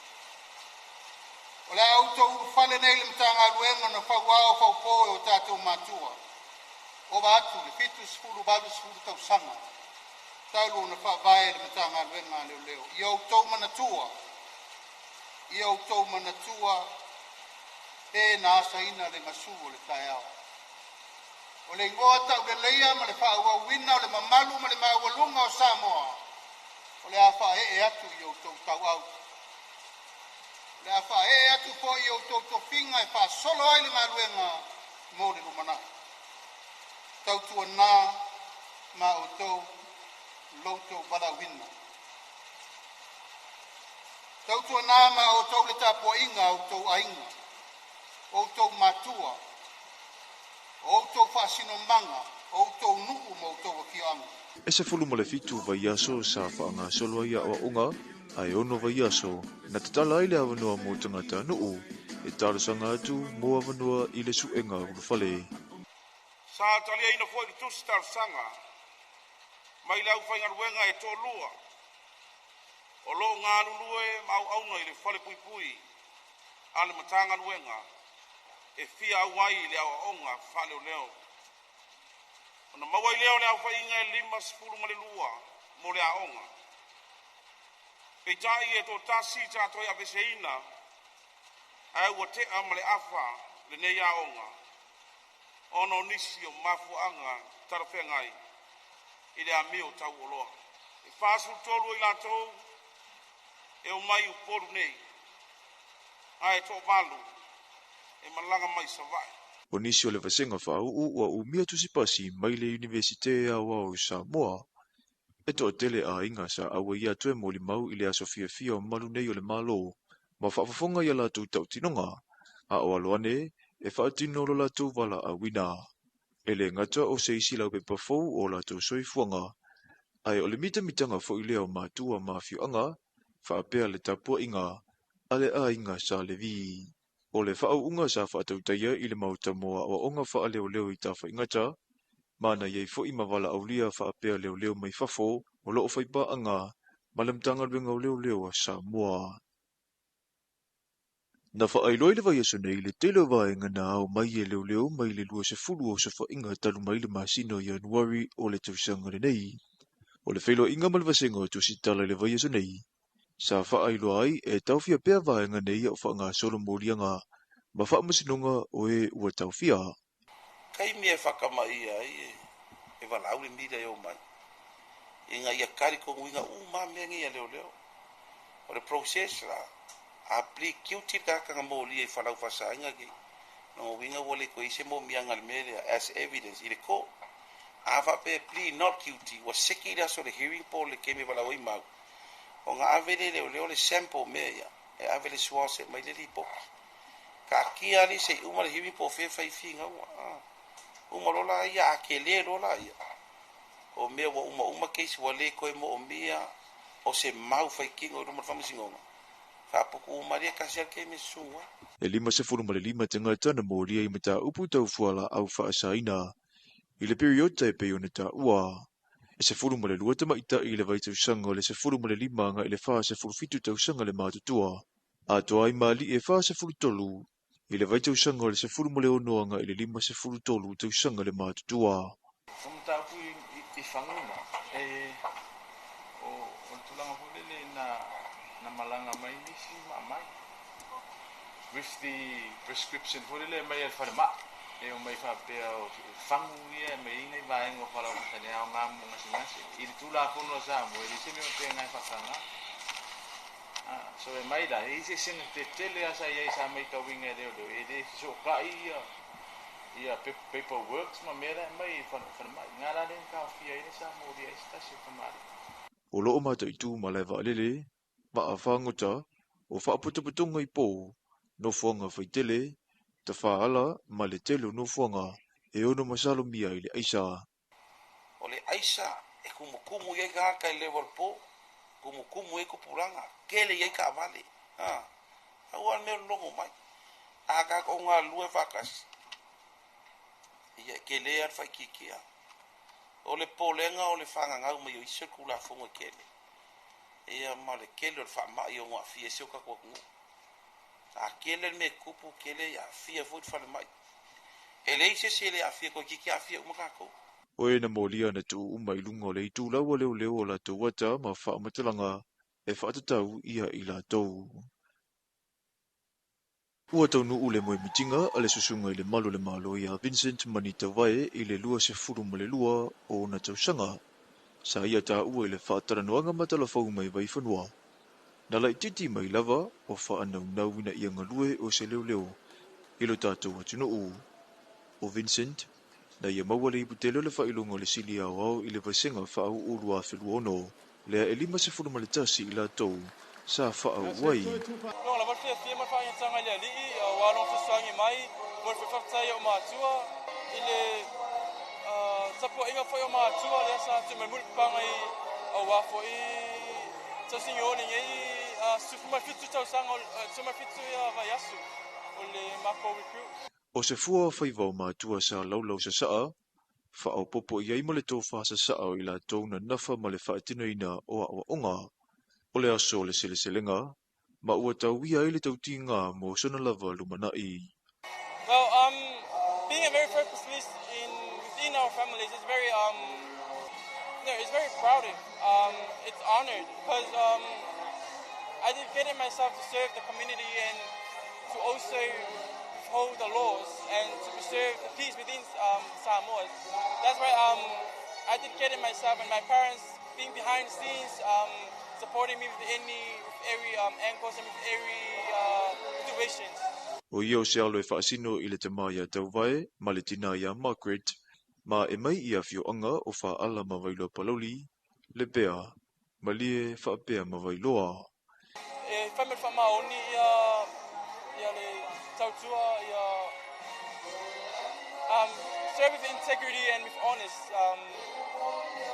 Be a leader with yourself and also sort moment leo avela toma fatata inga isi po I tangata tongo nu e kalesia. Na awai umatulo na a inga e whaailua lo la tua mana ia, o le tausinionga le susunga le malo wha wina.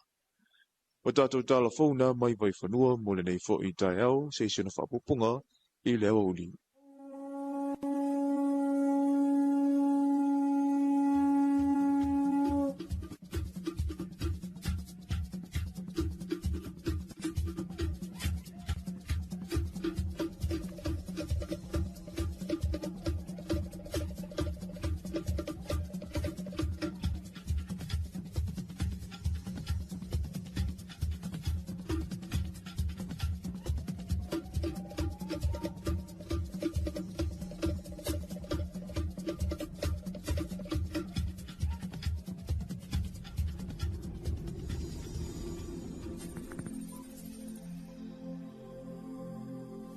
Le polkalame lo ofisi o komisio ngā ruenga le malo, le talofa ma le laufufonga fia. O le seni au tu o le whaale leo o nanga ina ia vave ma ato tono le whaatinonga, ma ia whaia ma le laufufonga fia. Ia whaataua ina le whaale leo o nanga lau tele, ma ia whaamalo sianga tau sile tangata whai ngā ruenga uma le malo, ai maise teime tau tuai mo le malu o le atunu. Ia mata ata ma whaalo. Le whaataua ina foi fina ngalo whaalia, ale ma malu o le atunu, e alai pepa fasili ma le ngaru malu e whaatasi ai ma le mamalu lau tele o le naunau ta inga ina e tuina atu se au nanga ma le lau fufonga fia ma le wha maoni e wha mani e ina e so se tasi o le mamalu le atu nu ilona vave ma le lei atu o toa ma o nei swinga uma e a matamai ya oe wha ma ite swinga le lei Talofa ma le lau fufonga fia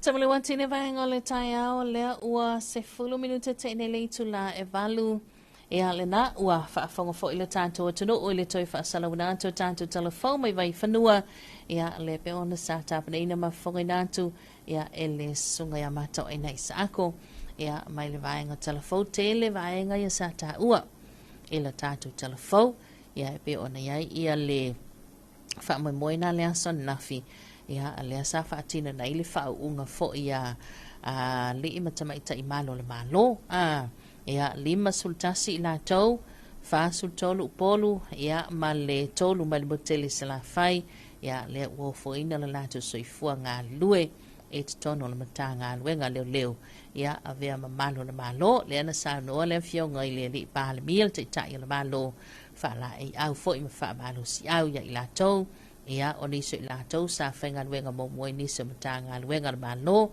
o niso i lātou o leo lua i taimi le nei ua whainga luenga ai a vea matama mateine whainga luenga ia o lea sa la wanunga le saunoanga le taitai le malo i le whaamaoni ia o le veitutele na ia ma le tauwi le na ia o le ngā luenga a maise le mo mianga i te tono le matanga luenga ya le vai la sa mo le mawina le tele o nai matua o ainga o mai masani ya sa tu mutumu ai ya le no fanga o le leo tu i tafa ingata ya e pe ona fa tanu ina ia le tulanga na o nafina le sa fa tanu ina il fa unga leo a le ta otel fo fanga le sa tai au o le fa unga a le university au al Pacifica ya i nei lo tanto tunu ia o le tulanga nai pe ona mua vave mai ai le malanga mai le tuputonga ia ona o le tuputonga le whaululunga na ia o le university a wa le Pacifica ia le fo ilai pe ona awai mai ai le ngata o le whaunga le university a wa le Pacifica i Samoa Day o le tuputonga foi ia o le tātou malo whaanongia ia wan tātou whaamoe le tātou ono sultasi te sanga ia o le foi wa to ai tau no yo tātou lau whanua ia le ulu to ke lau ona board betelo ala pati pita tavite ia male falitua stasi foi leo tātou wa vala ulia whaapitoa ia mo le tātou whaamoe pe ona loma ia ele neiva yaso male nava yaso ia maise ai o le to tele e vala ulia ma tātou ia na malanga mai atu no mamau tulanga na atala watu sunga leli fo mai ia Dr. Papali i Dr. Samuelu pe taia ia malifalitua pe fo i ona ngai mai ngā wenga matiutel nei tai au ia malo le uso manuia tele nei yaso ia i tiute mawhaiva pe ona iai ia mai se fo il toi taliwa i la tau mai se matua ia le o mai ona drop ia nai whanau ia o ngale o toi taliwa mo te malawa o le tele o whamatalanga i lunga o penga te whailangi ia mai se le o toi pōseli lo tulanga pe o nāngia ngia le ngō lo tātou o tunuu ia i whaalawe fo i pe ona tupu mai Vietnam ia e nisi o alo lo tātou o tunuu ia ua ia mana tua fo i nei mea o penga te whailangi ia e tofu al tangata malona fina ngalo i whaalia ia le pe ona tā ua fo i ele afionga ia afamasanga ia o le suikamsina o ofisa po le mtanga luenga o leo le tātou ili neiva yaso le talanoanga ma le msenga o tustala ia o le ua amatau na sila fo le mtanga luenga ia ili la tau pito la au e aunga maainga tu le case le nei e le o se mata upu whaingofie e le o se mata upu tātou te manatu maa iai ia mai se ia o se toi fangu foi mo tātou uma le ai e le au ia le tātou proklame le tau whamale uta ia o vaenga na tātou tilo iai ia toi fesilia ne lava au ia te au po o le leile va inga o lau whanau po o ia lena ia a mai se fo i o le saunga le mu ia ma le sefe o tātou umaso o le ua lima o leo tulanga le wai to te leo fina ngalo fa mai ia wakaunga mingoi le malo Samoa a mai ngei ia o nisi fo fina ngalo fa mai ia wa sila fia mo tātou loa a tunu ula le atu asia ia la tau fo itu la fono lima ta ina i la tau ia a mai se yo la faina fo yo o le ngola tunu Australia ia o ona o lea sa ave se le fa matalanga o leana sa o lava le avenga o fa matalanga i le fa nga ina tusi folau ye le fa maonia ese ia ingoa ese swafa sa ia ba tulanga na ia ole wata oto i limo le matanga luenga o leo ia ile la tau fo i pito la au le fo inisio fa matalanga inisio o bisinisi lo tatu o tunu ia tau fia leo ma ba pena ia ele o ia se tala no an tanto por klame ai pau lava le talanga ia tau tu ana lo sanga le mu ia o tanto umalava we have to take good care of ourselves ia ele nei taimi ia tilo atu i lungo penga te fa ilangi ia o tele lava ia lava fo i vaenga ia le tanto te ngā lulu e whaatasi e pe ona taula mua tanto matanga luenga o so ta inga whaatalanga te kono losi i lo saunga le mui lunga o penga te whailangi pe ona i tanto vaenga cyber security ia i tūlanga umai pe ona iai o au information so au ia o whamatalanga lawa ia tau oi ia le me ngā lulu sona tuu lunga o penga te whailangi ia naiwa e si la fia na whaapena antu Talofa antu le sunga ia Beni Mala, yeah, good morning. Lord so ifo manuia nei tau lelo mafuta mai ina i papa toe toe i au kilani New Zealand. Talofa antu le fionga ia tapuala, ia whalima to tofi msala antu aingal nei tau Lord so ifo manuia, ia ma lole langi mama ma lole usu. Ia mai se fo tātou le o whai ngā ruenga, whai fo ina ua, to ai tau nu ulo whai ngā ruenga, wa amantal tāra balu. Ia sanga ia nela ia il tai tu te mga wengol ne ia so vai fo nai anga mai lunga le tele ia ila to e amata afal valu fa solo tu tale iva ia fai mali vai fo na u maua oe maua mai lo au wala se poloka lunga le tele ia malo onu sai wala vani to ia ila vo se si me fa la vela ve lo ma fo fa ia tulanga pe ona ia lo wanga i mai ta pena fia ia amata fia lo waso ia ele tau mate foi ia e manava lava e o taimi manava i o lai se koe li paling ia mea uma se manavalu anti le was fuluma leiva minuta te nei le itu la e valu ia tātou se mba tātou whaafifianga musika so i whiwhiloi ia o le nei vaenga le tai au whaafifia anto le wabese nei le alai tango moa as well Felice Mikaele ia ma Tama Samoa.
Talofa lava. Yes. Ua si tia le tau fesuia ingo tupe wha amamoli le Western Union. O lona winga ua wha teleina tupe tala. O le a wha i tijia tupe wha o ngai lafo mai ai. Ai te le o le a talaina. A whea nei le ofisa le number one currency Western Union pe vala au mai i le lua lima ono lua tolu.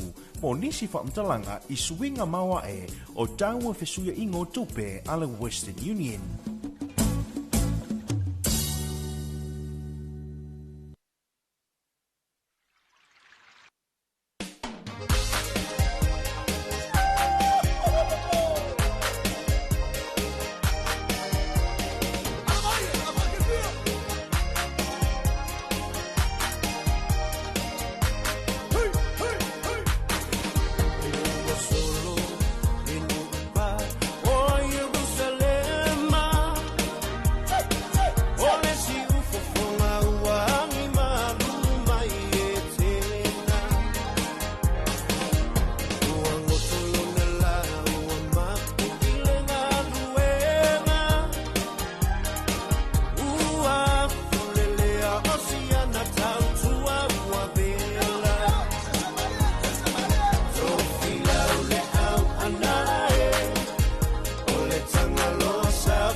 ole whawhiwhianga na mai leo hoi bese, ia lofi posa o lele, ia e pe ona e mafuta mai aile nei vaenga o le tai au.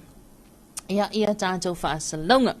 Se mai le valu ati leo apaton nei le itu lai valu tautou mala unanga nel se fongo Samoa lua api. Ia ele nei tai au. Ia patalo fatu a fai ula nafato a e maua mai a tātou whaasalonga. Ma lo lava le soifo manuia. Ia ma lo le langi ma patalo fatu nei tātou paanga toke lau talavani le moto fia fianga. Ia ma lo lava le soifo manuia ma lo le lausu a matanga fo i ngā luenga. Ia o le nei a solulu ia tautou. Ia o le o mai tau atu. Ia o le o whaaftai le tua i le lau le lei. Ia ma le lau fie foi. Ia e le nei tai au anga i marito te le ngā luenga matiu te whanga solo ia i mātou i nei. Ia manatu foi. Ia o lo tau whai manu e tutu sai i tātou whea le tafol nei lalangi. Ia o lo e whaafonga mai mafuta mai ai.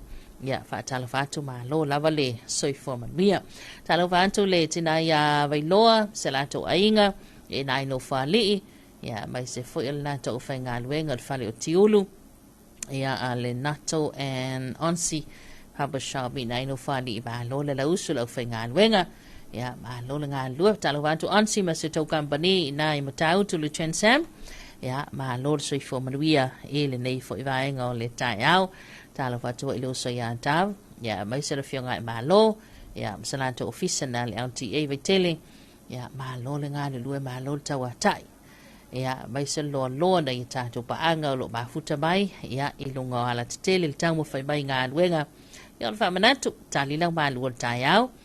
Ia, mawai po ua inu lau whala au. Pe a whai o oile inu whala au. Whala au anai mātua. Ia, mai se tulanga pio nei vai nei whanau o lea lava e ta vili lava whaapea le fulu. Ia, o le tale, ia o whaamai e masani e a fiai nei whanau. Ia, o le a puti lava, ai mai se. Ia, o le ua tūlata nei whanau fo ia lato suenga o ngā tutonu tau sanga po lato media exam. Ia, o nisi amata le vai so fau. O nisi amata le vai so no tua atu. Ia, tulanga pio nei suenga. Ia, o le nei foi kwata lo na lua ia onga ia fa ba lo ai le tau mo fai foi nei whanau ia mai so pito la awa nei ali mata mai tai fa ia onga i so se la mua ia ma so se kolis ma nei ai o le polkalame nei whanau ia e ta pena mai mo Martin Schools ia o le ato e fa o le atoi mai mo ai lo tātou tunu uma o le amata i fo i wai ele tamai titi ele i maka lava na tala whaalongo na e o fo ia o ke le i maka whaakasia i se savali pats no whaalongo ina i savali le mato no yaso lava lalo tala i titi na o uso matitua lana savali ai le i o lo uolanga se mele a kau savali le Martin Girls kai mi ngā laifa mai o le Martin Girls taimi lane o le Martin Schools Lela ia onga ia maile moteli sala fai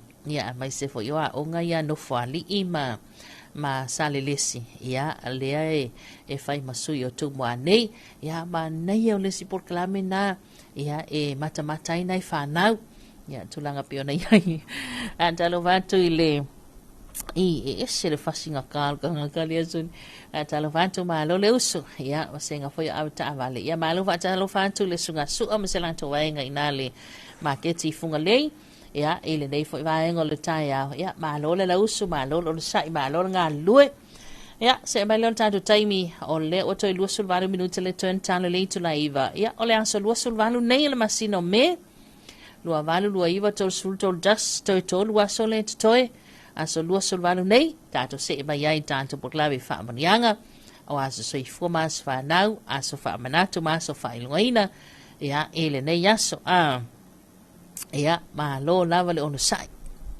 whaaftai le tua, ia o ai uma lava ila tau whaamanatui nei le sos, tau sanga whaupopo le soi fuma leola, ia whaamaruia tuai ma le aso soi fua le whale toi a matalena, suau, alo whaanga bremoni, ia mai siang mana mea ia mauto tasi asuao ia ele to tau failo fo ina nei alo le atunu ulta le musika le mole elo faanga o le fionga ia asuao mauto tasi ia tulanga pe ona iai ia faatalofa atu foʻi ia ua e peia iai se aso soifua o alo lalo manu ia i lenei aso ia faamanuia atu ai ia le tatou polokalame ia soifua mas fanau o sio alo lalo manu peia le vaega lele peia o le alo le lalo manu le alalama papaao i Amerika Samoa ia lena manuia tele le aso fanau o le afine lalo manu ia i le nei fo ia se mai se lato uma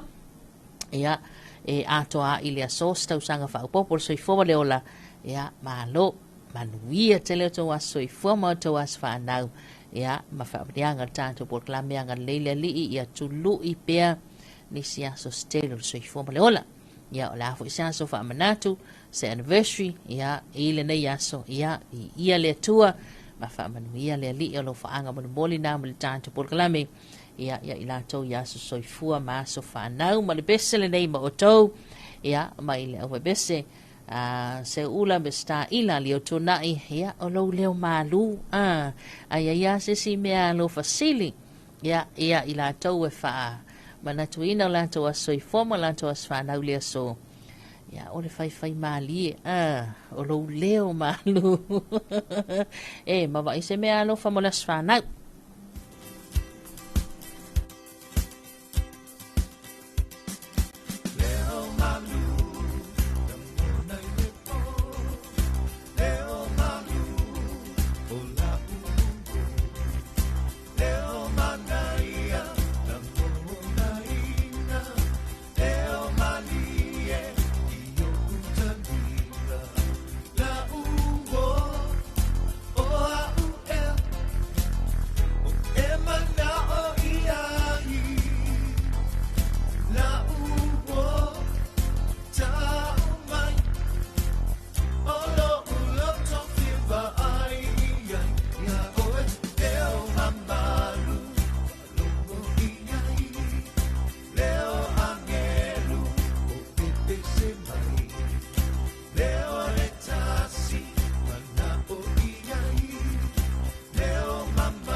Tamile wantine vaenga le tai ao lea ua toes fuluiva minuta le toena ta lea ia o le tula e iva ia o le foi wa pata simai ia le tofaya mausisi ia wa fo tato wa fa so le nei tai ao tulanga pe ona yai ia le tato por kalame ma lor so ifo manuia maui ma lo le usu ia malo fo i le tawata i te fit pepe malo le fonga i le nei tai ao o wale tau tuaina o le mamalo le tātou atunu. Whatalo whātu fo i le mai moa whaafonga mai a le tātou atunu i le nei tai au mātango fie ia ua maleifua mai fo i a ua mānei a mai le tau le nei tai au vi ia ile alofa o le atua ia ona o le ua mai lava le lao e whaatino ia tātou fuafuanga matapenanga o le nei vai aso pisi te Filipepe. Io esa le lava maui ia o le ua mai a fo ina o fola atu mawhaailo atu le tātou atunu ia tulanga pe ona iai ia le tātou polkalame o le tātou fua. Io e. Ia tau whaapula atu iai. Ia o le tūlanga na o le ua mai a ona whaamautu mai le polkalame o le tātou tuto o tasi. Le ai a mata i le aso a tai au. O le aso a tai au i le tai au. Ia o le a whaatino ai le solo a le au ta alo umala. Pe ia o lumama o tau le malo a tawhili. Ia sa o le lava. Luma maota o le malo le ele i matangi ala lua. Ia o le aso to o nai, ia o tātou ta alolo ia whaatino i le malai tia whau. Ia whaasolo atua ia loa i le aso sa o le tātou lotu o le tūto atasi. Ia masaso o ai ma tātou pespesenga lea ua iai ia kolisi whaafaife au e kalesia i Samoa o lea ua lautongia mo le whaamoe lea. Au fia ai ma le kalesia i Jesu Keriso le au pa ia o aso e ngatai. Ia ona tātou tau nuu lo leila songa fua.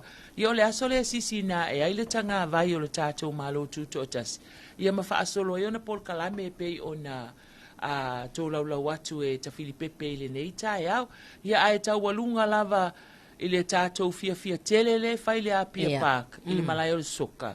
Ia o le Independence Ball.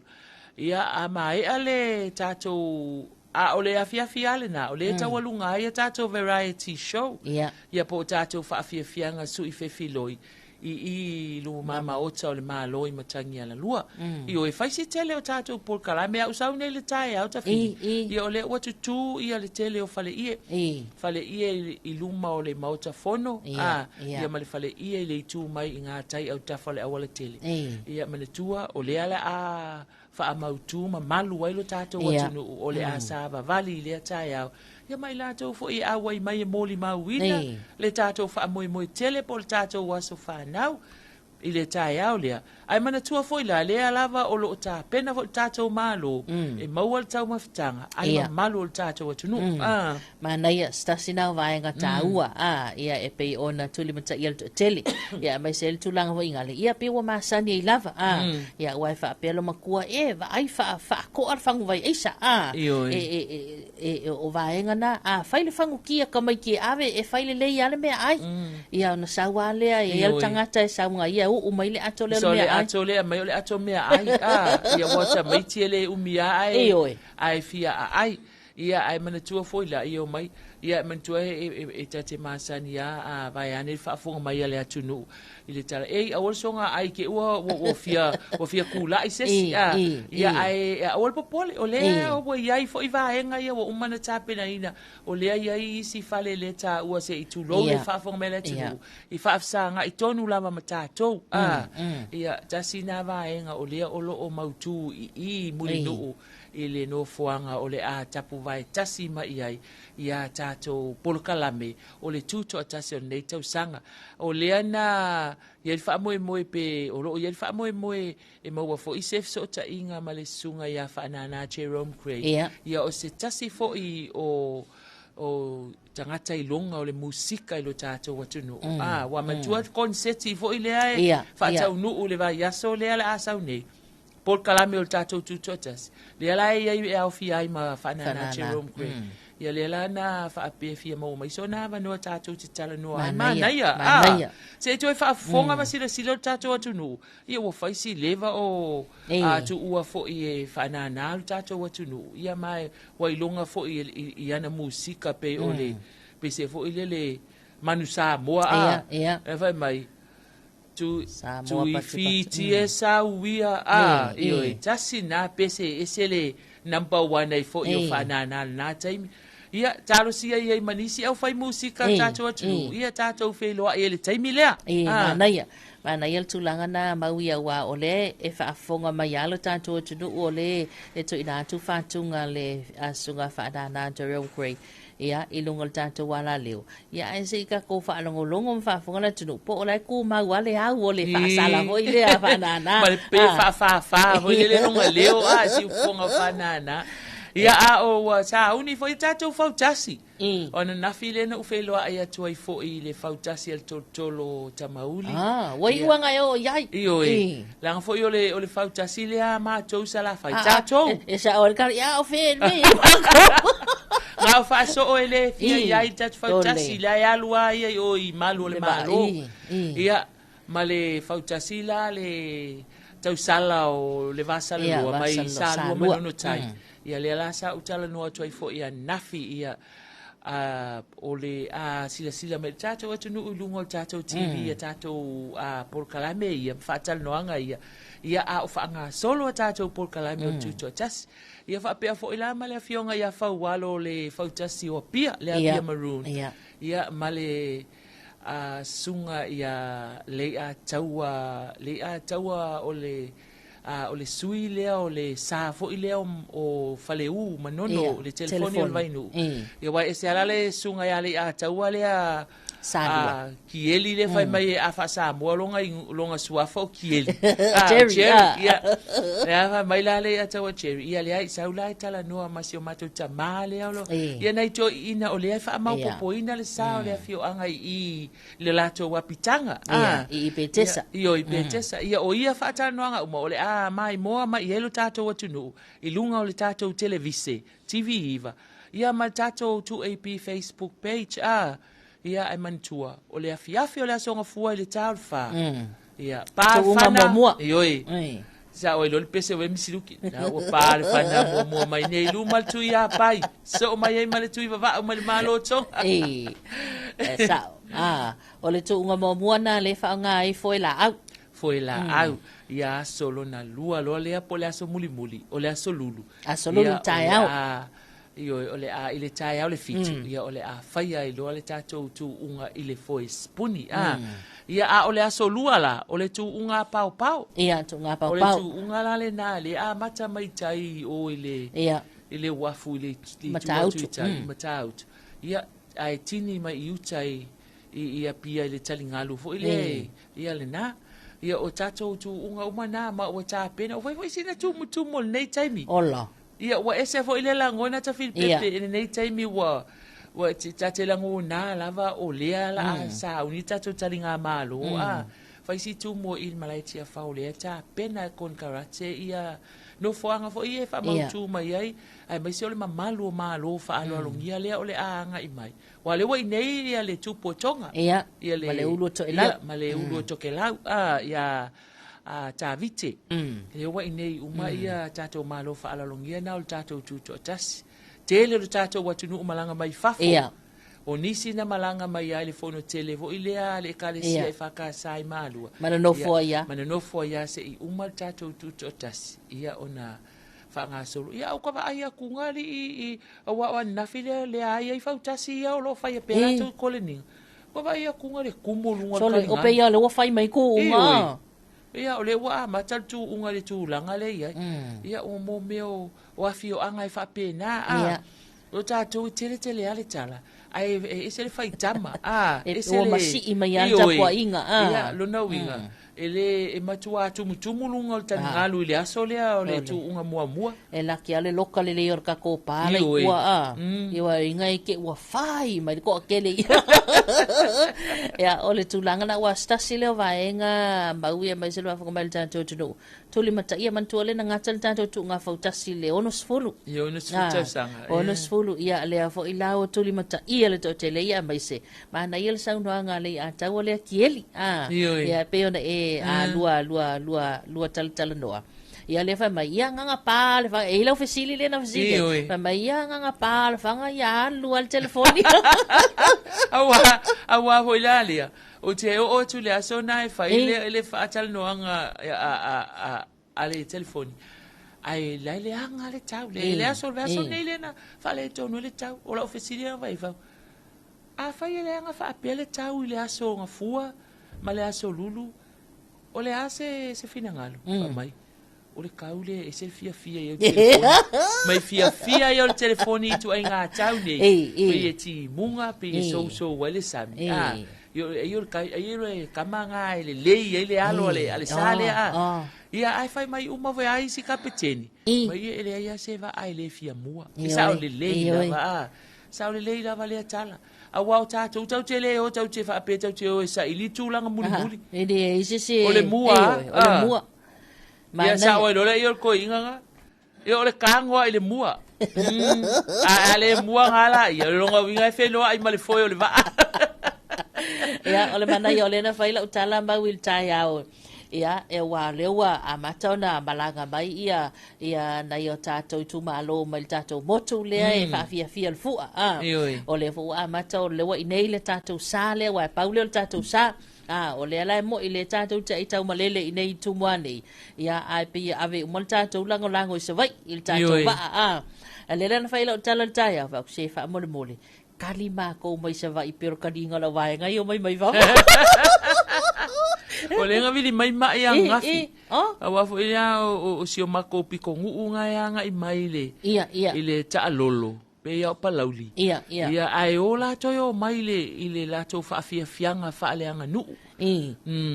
Ia nā la whai mai le o whaakule ia mai lolonga. Po le asa na tiute o whai. O le alo na tiute le whai I mea umai o valauria umai. Ai whai mai la, ai te ufai mai whaaso o mai. O mai longa o lai tā apa. I le whaafia fianga la. Ia wai maurulu. Maurulu. Ka apa. O whai atuloa. Ia, e sa, awa u te iloa o le tōwhi ngā le nao. O ai fo i o mai lolonga ia mai a le taimi to a mata whaafia fianga a apa lauli. Ia wai pe e tele lava o vai loa lava le afio anga le tele na au mai a whaafia fianga pa lauli a. E lalo po le ngā mau. Ia. Wa fai o le ba uru. E unga oso I for ko inga ka wa inga ala maya. Mali e lo vina.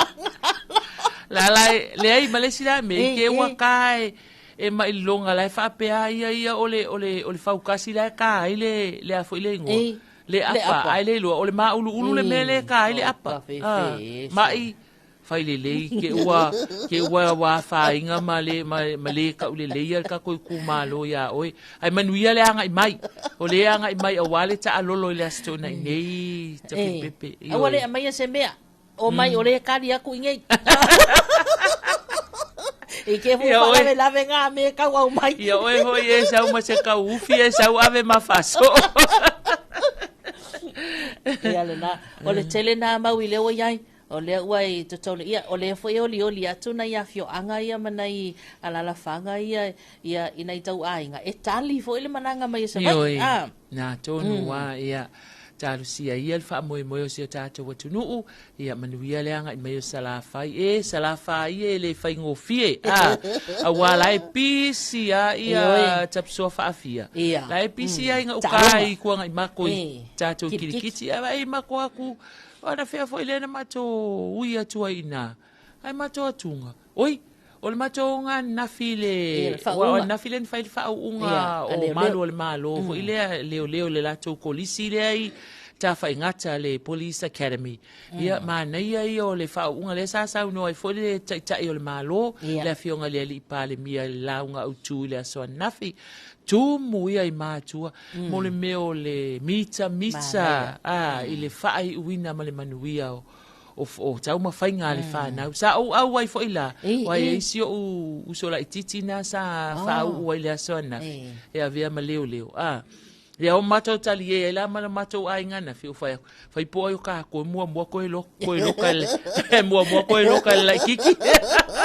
Ai po ai le la mua ni mai kua mai ka ile Ia ma nei ai o le whau unga anai malu o le malo nafi ia le la o tala fe unga lava ma le whai o le tuto tasi ia o le au te tanto o le anga lulu ai ia o ai mau te o atu la mau te o I uta I tona I mato nafi o lae a foi whai ane a kirikiti o le lolot so le timunga ai le fo ia I lae whai ia longa winga ko inga mea fo inga le lae ngimo le vai lunga o ki ngā maka I vaila o I koko nge sau le polo pa u le maua le polo ke le ai pe ioi ke le pe ia male ke le ole ai ole si vaenga mo maua ole si ia la fanga solo ar kirkiti se I mata I tu fo I talon kirkiti po a fea e fai ai le talon a suenga siampini po le final ia o tasi na vaenga le fanga solo taimine o le kirikiti fa Samoa na fo ila tu mo ia fio anga fo ile wa ia la to au kirikiti ali I matamai tai ia inga utai tona I mato lai fanga solo ai a fa pe na te malanga mai fafo ia a fa yo na tau sa ili po fe lai fa kirikiti anga isa o ai tona I mato o ina lai fanga solo ai so se ta alonga kirikiti fa Samoa o nai whaanga solo ina. Au tātou whaanga tamai le tai. Ia o le aso ngafua. I le afiafi le tau le wha. Ia ma le aso lulu le tau le fitu le tai au. Tātou variety show. Po whaafiafianga su I whewhiloi. Ia o luma o le maota o le malo. I afiafi o aso taitasi. O lae tau la mua ia tai malangi. Tawhiri le whainga o le variety show. Wa o le pūlenga o tangata tā wha. O le au lo ngawha ma le fatau tai o le variety show I luma o le mauta le malo. Ai o nei whaafiafianga nai, ese le mana ia mo lo tātou atunu, o whapea fo I alo ma whanau.